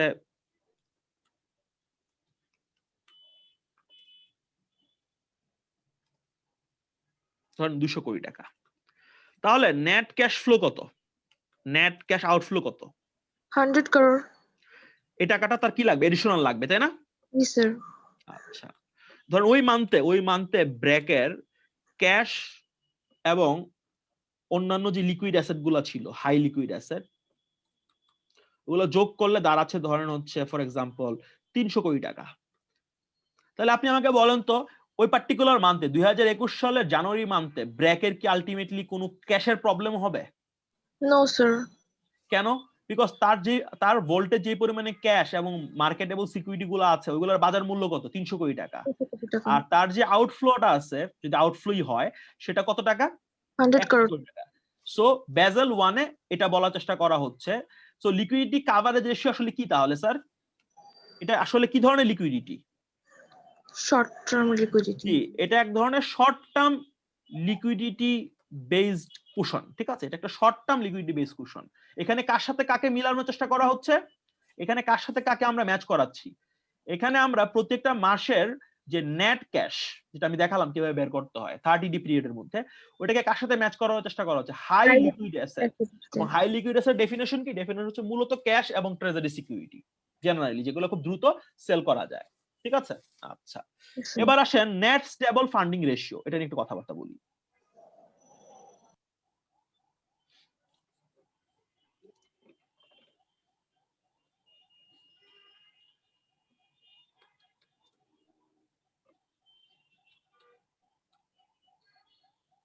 আপনারা কি ওয়ার্ড ফাইলটা দেখতে পাচ্ছেন?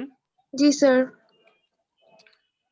ধরেন আপনি আমাকে একটা জিনিস বলেন তো, আপনি ধরেন 30 বছরের জন্য লোকজনকে লোন দিলেন 100 কোটি টাকা, ঠিক আছে? এটাকে এটা এটা লোনটা আসলে কি আপনার জন্য কি স্যার এজ এ ব্যাংকার? এটা কি আপনার জন্য একটা অ্যাসেট। এটাকে ফান্ডিং আপনার কার দ্বারা করা উচিত? এই অ্যাসেটটাকে আপনি যখন ফান্ডিং করবেন, ফান্ডিংটা আপনি কি দ্বারা করবেন? Should you fund it by a short term funding or like long term funding? Should it be a long এটা লং টার্মে ফান্ডিং করা উচিত কোন সোর্স দিয়ে নাকি শর্ট টার্মে করা উচিত বলেন তো? করা উচিত। জি লং টার্ম। আচ্ছা fine, your answer is right, but আমি আরেকটু এক্সাম্পল দেই। ধরেন এই যে অ্যাসেটটা আপনি ক্রিয়েট করলেন, ধরেন এটা হচ্ছে 8% ইন্টারেস্ট দেয়, ইট গিভস ইউ 8% ইন্টারেস্ট, ঠিক আছে? আর লং টার্মে ধরেন আপনি যে ফান্ডিংটা করছেন, ধরেন এটা ধরেন 5% এ, আপনার স্প্রেড কত বলেন তো লং টার্মে? লং টার্ম ফান্ডিং আপনার স্প্রেড কত? আপনি যাদের কাছ থেকে লোনটা নিছেন লম্বা সময়ে ওদের কাছে 5% এ নিছেন, আর আপনি আর্ন করতেছেন কত করে? 8% করে। তাহলে আপনার কিন্তু স্প্রেড হচ্ছে 3%। শর্ট টার্ম ফান্ডিং তার মানে ধরেন আপনি প্রত্যেক বছরে ফান্ডিং করেন, প্রত্যেক বছরে মানে ইয়ারলি ফান্ডিং করেন। ইয়ারলি ফান্ডিং এর সমস্যা কি বলেন তো? স্যার স্প্রেড অনেক কম হবে। সেটা না, স্প্রেড মাঝে মাঝে হওয়া যায় এই সুবিধা। জি, স্প্রেড কমের ইস্যু না, ধরেন স্প্রেড কোনো সময় 3% হইতে পারে, তাহলে তো আপনার অনেক থাকতে পারে।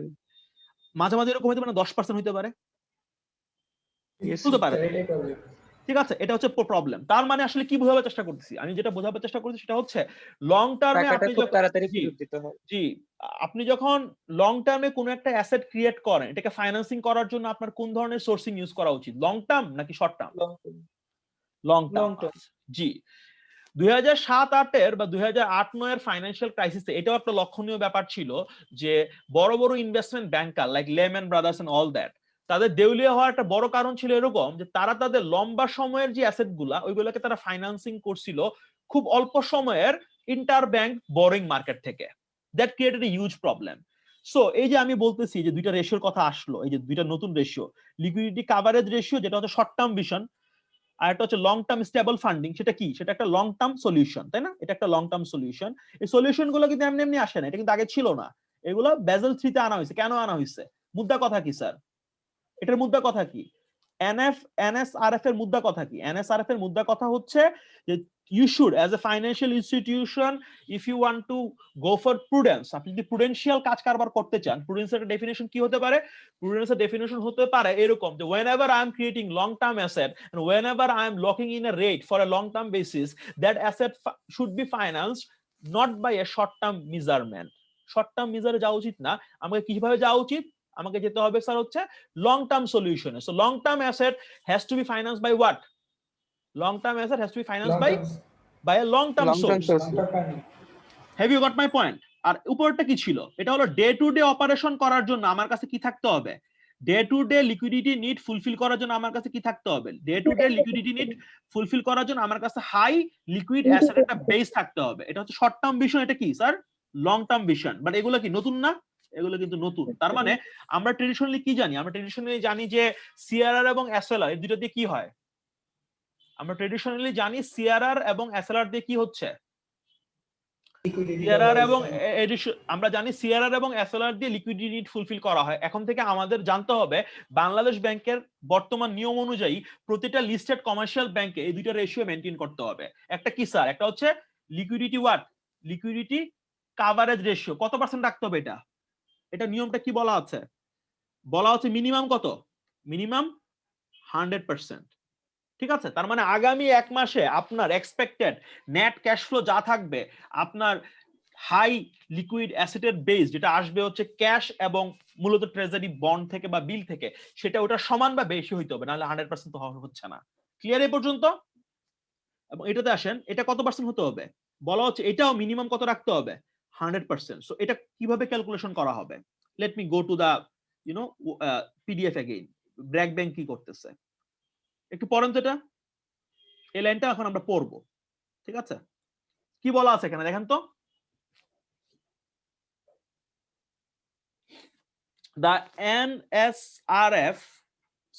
NSFR represents the portion of long-term asset that is funded by stable funding. তার মানে কি, ওটাও লং টার্ম ফান্ডিং দ্বারা ফাইন্যান্স করা হচ্ছে।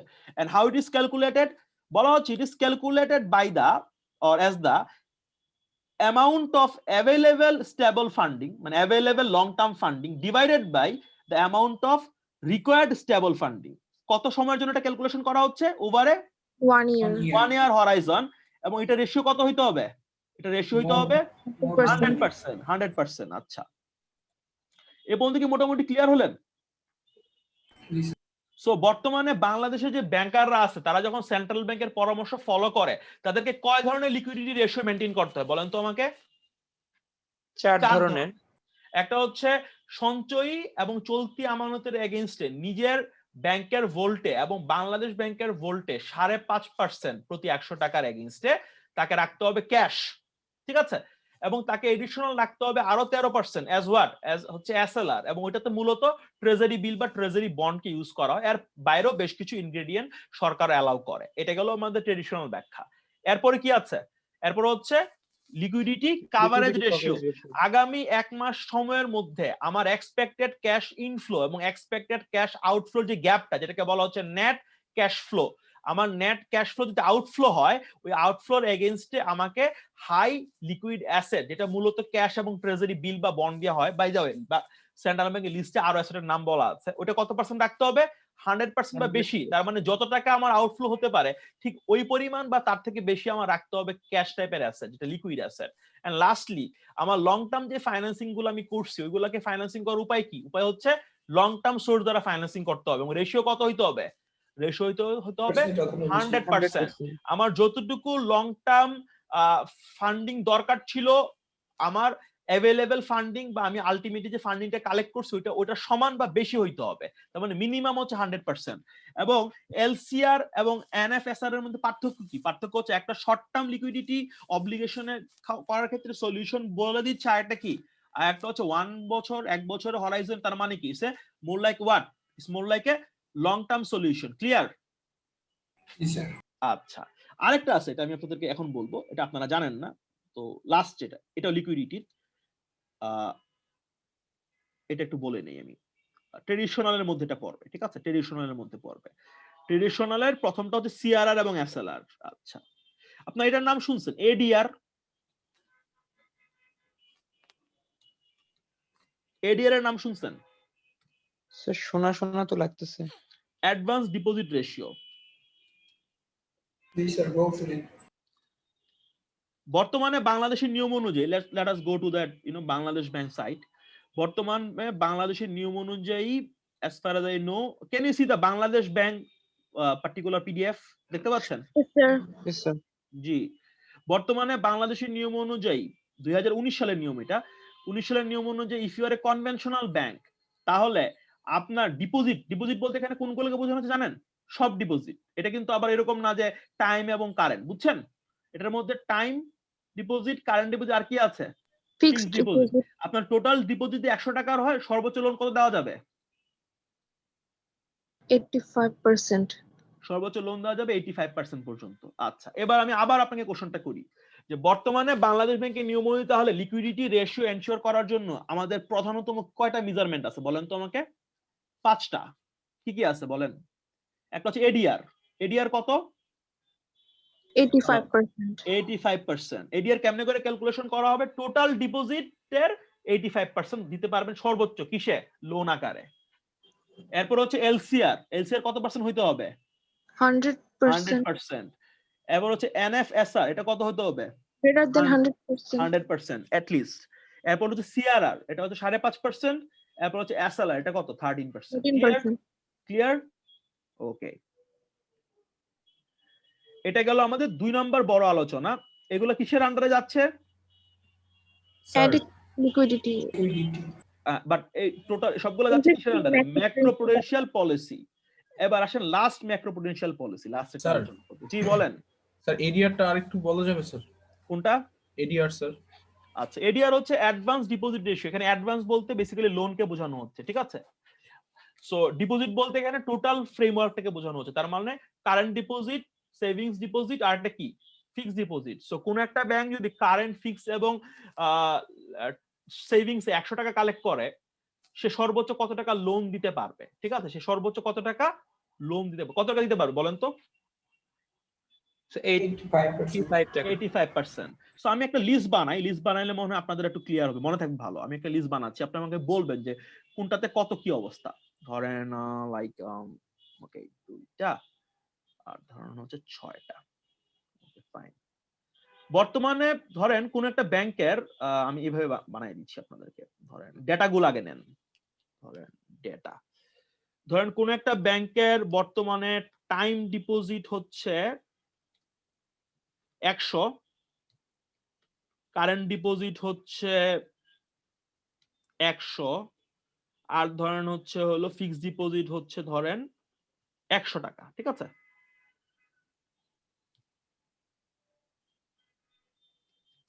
আমাকে বলেন তো সিআরআর কত রাখতে হবে তাকে? 5%.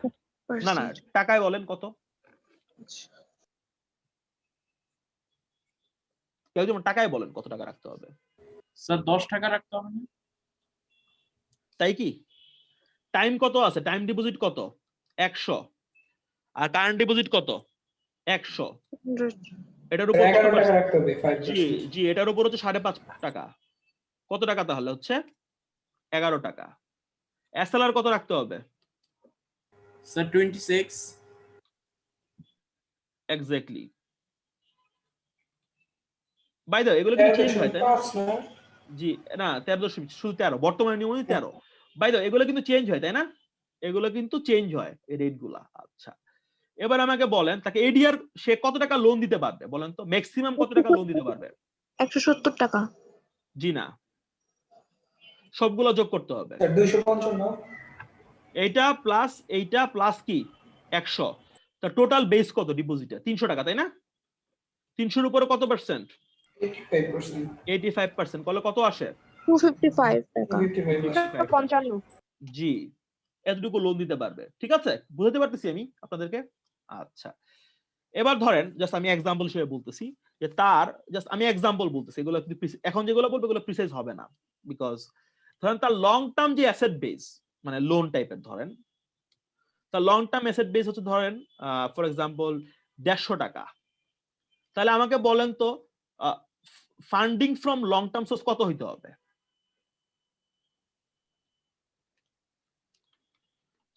লং টার্ম সোর্স থেকে ফান্ডিং কত হইতে হবে? At least 100%. G, at least minimum কত টাকা হইতে হবে? স্যার at least 150 টাকা হইতে হবে জি, এট লিস্ট এত টাকার হইতে হবে।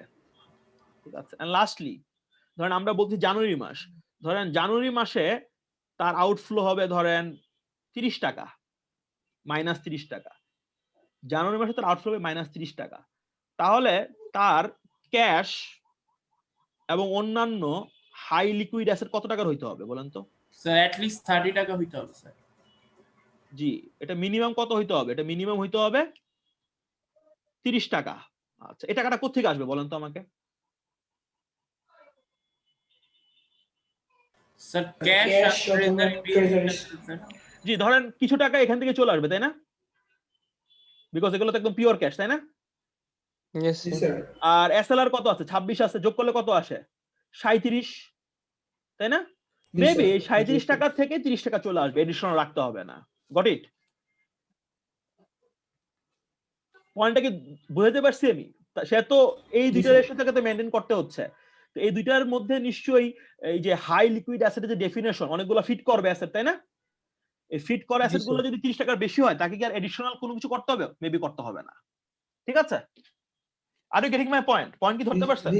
তার মানে কি দেখেন, ভালো মতো খেয়াল করেন, মানে ব্যাংক ম্যানেজ করা কিন্তু প্রিটি ডিফিকাল্ট, বিকজ আপনাকে অলওয়েজ কিন্তু কিছু স্পেসিফিক রেশিও কিন্তু মেইনটেইন করতে হচ্ছে, আদারওয়াইজ আপনাকে কিন্তু বিভিন্ন রকম রেগুলেটরি পানিশমেন্টের শিকার হতে হবে। So you need to be very careful তাই না?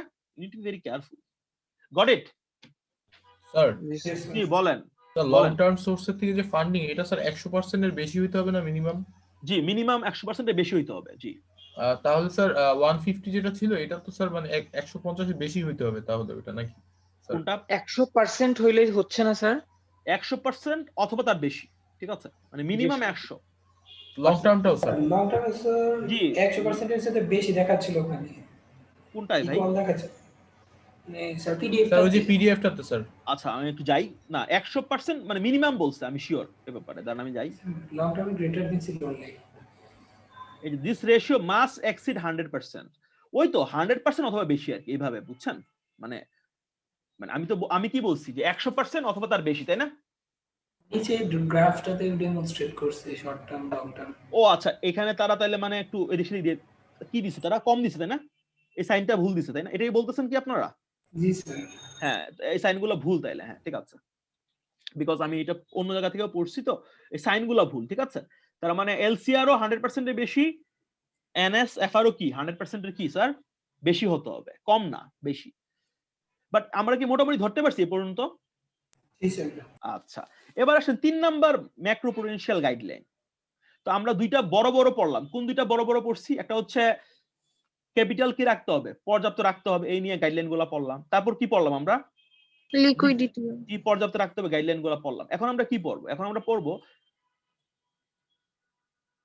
মানে কিভাবে বলা যায় এডিকুয়েট তো না আমাদের বলা উচিত হচ্ছে how can I say Prudential landing বলতে পারেন এটা দ্রুত শেষ করি প্রুডেন্সিয়াল ল্যান্ডিং মানে আমি যখন লোন দিব ওই সময় আমাকে কিছু চিন্তা ভাবনা করে লোন দিতে হবে এবার আসেন আমরা খুব ঠাস ঠাস করে বাংলাদেশ ব্যাংকের যে সাইট আছে ওইখানে আমরা যাই ওইখানে কি কি বলা আছে এগুলো আমরা একটু দেখে আসি এটা আমি খুব ফাস্ট যাব ব্যাখ্যা করার তেমন কিছু নাই আমি শিওর আপনারা দ্রুত বুঝতে পারবেন আচ্ছা আমি অনেকগুলো আছে আমি যেগুলো আমার কাছে গুরুত্বপূর্ণ মনে হয় সেগুলোতে ফোকাস করতেছি একটু খেয়াল করেন আপনার সময় দেখতে পাচ্ছেন বা পড়তে পারছেন এটা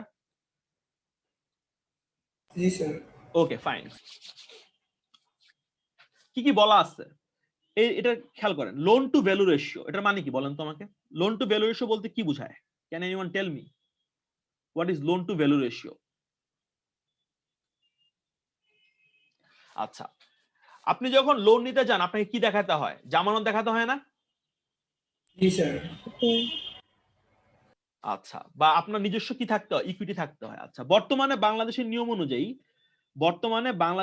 অনুযায়ী আপনি যদি বাড়ি কেনার জন্য লোন নিতে যান ভালো করে খেয়াল করেন বাড়ি কেনার জন্য যদি আপনার সব মিলে বাড়ির দাম যদি হয় 100 টাকা এর মধ্যে আপনার নিজের কত টাকা থাকতে হবে জানেন 30 টাকা আর বাকিটা কি পাবেন আপনি লোন পাবেন আচ্ছা গাড়ি কিনতে যান গাড়ি কিনতে গেলে 50 টাকা নিজের 50 টাকা কি হবে লোন হবে আর অন্যান্য যে ফান্ডিং গুলো আছে কনজিউমার ফান্ডিং এর কথা বলছি লোন পাবেন 30 টাকা বাকি 70 টাকা কার হতে হবে নিজের হতে হবে তার মানে এখানে ভ্যালু বলতে কি বোঝানো হচ্ছে ভ্যালু বলতে পুরো সম্পত্তির মূল্যের কথা বলা হচ্ছে তাই না পুরো সম্পত্তির মূল্যের মধ্যে আপনার ইকুইটি কত এবং লোন কত এটা কি করা হচ্ছে একটা রেশিও করে দেওয়া হয়েছে এবং ক্যাপ কথার মানে কি জানেন ক্যাপ মানে হচ্ছে এর উপরে যাবে না তার মানে কি তার মানে কোন একটা বাড়ির দাম যদি 100 টাকা হয় লোনের পরিমাণ কতর উপরে যেতে পারবে না 70 এর উপরে যেতে পারবে না আপনি টয়োটা গাড়ি কিনতে যাচ্ছেন করলা 18 লাখ টাকা সর্বোচ্চ লোন পাবেন 9 লাখ টাকা বিকজ 18 লাখের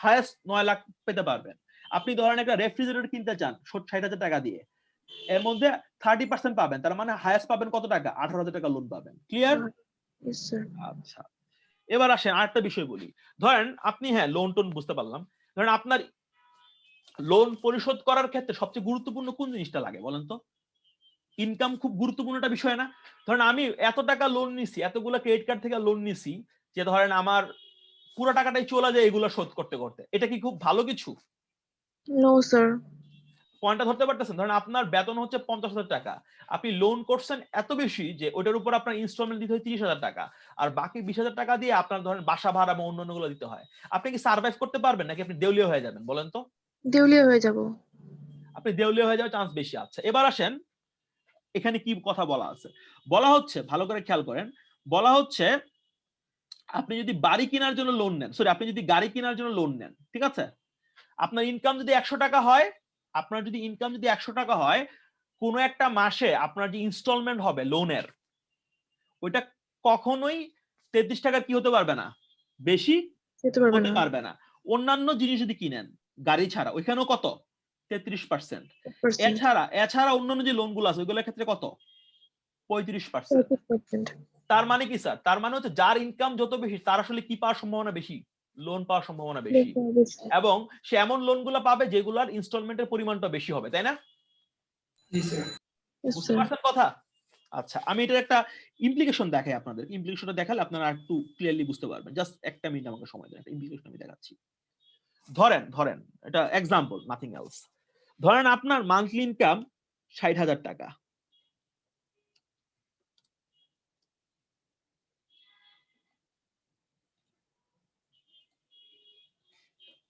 আর আপনার ইকুইটি হচ্ছে ধরেন 10 লক্ষ টাকা।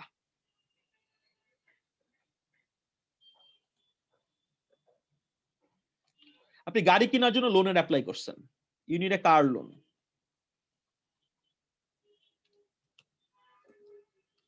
আমাকে বলেন তো সর্বোচ্চ কত টাকা পাওয়া উচিত আপনার ম্যাক্স?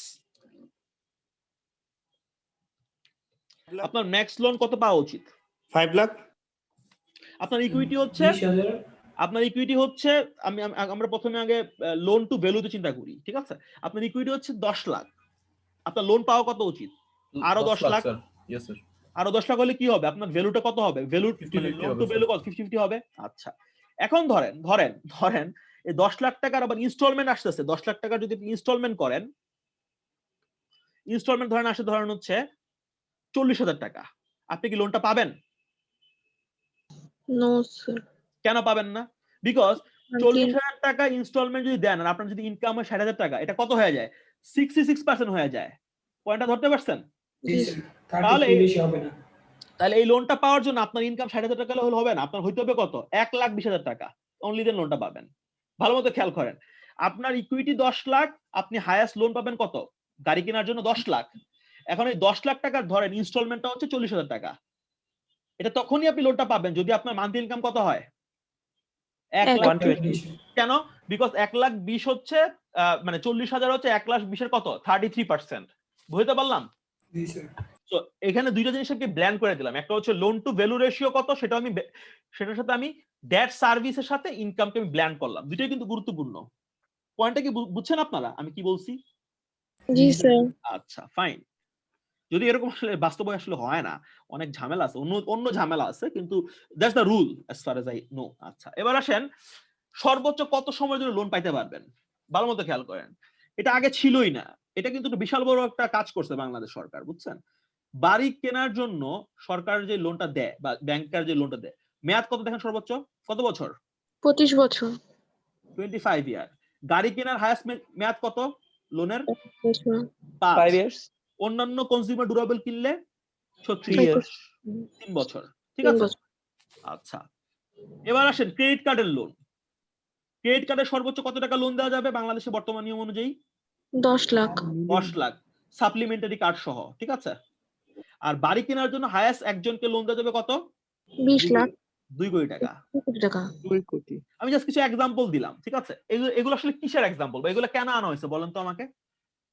এগুলোর পিছনে উদ্দেশ্যটা কি? এই যে লোন টু ভ্যালুতে ক্যাপ করে দেওয়া, ইন্টারেস্ট সার্ভিসের সাথে ইনকামকে ক্যাপ করে দেওয়া, ঠিক আছে? অথবা অ্যামোর্টাইজেশনের পিরিয়ডের একটা লিমিট করে দেওয়া, ঠিক আছে? ক্রেডিট কার্ডের সর্বোচ্চ কত টাকা দিতে পারবেন এটাকে লিমিট করে দেওয়া, এগুলো কেন করা হয়েছে বলেন তো? ব্যাড ডেট গুলো অ্যাভয়েড করার জন্য। বুঝি নাই, আবার বলেন। স্যার মানে যে লোন নিবে তার ডিফল্ট করা মানে এইভাবে দিলে তো ডিফল্ট করার পসিবিলিটিটা কমবে sir. Exactly, perfect, you just nailed it. মানে বিষয়টা হচ্ছে এরকম, এগুলো করার পরেও কি হয়? আমাদের দেশে ডিফল্ট হচ্ছে না? হচ্ছে তো, তাই না? আমাদের দেশে তো ধরেন ডিফল্টই হয়, ভালো কিছু তো আর হয় না। বাট দেয়ার আর রুলস, যে রুলগুলো থাকলে কি হয়? হয়তোবা দেয়ার আর রুলস, যে রুলগুলো হয়তোবা কি করতে পারতেছে, এই রুলগুলো হয়তোবা আমাদেরকে এই ধরনের মানে বুঝতে হেল্প করে যে ঝুঁকিটা আসলে কোথায়। তাহলে আমরা কি কি শিখলাম এখানে বলেন তো? আপনারা কি ওয়ার্ড ফাইলটা দেখতে পাচ্ছেন? Hello? No sir. No sir. You can't see the word file? Okay, fine. So cap on loan to value ratio, cap on debt servicing to income ratio, ঠিক আছে? আর কি পড়ালাম? লিমিট অন লোন টেনিউর বলতে পারেন আপনি, limit on loan tenure. আর হচ্ছে হলো maximum amount of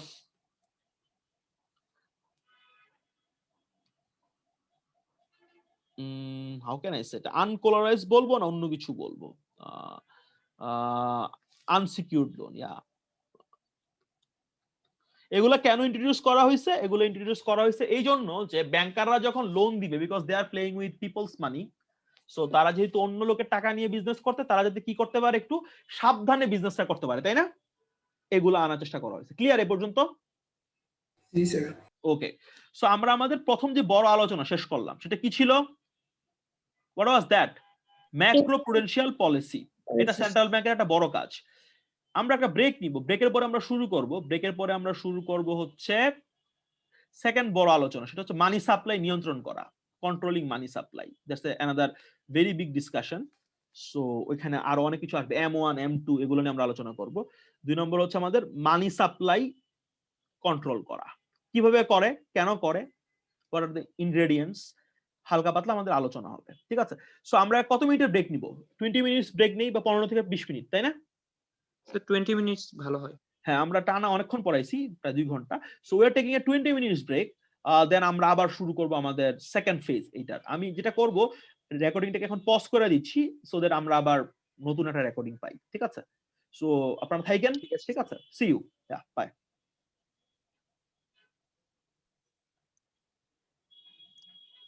G sir, এটা stop করে দিন।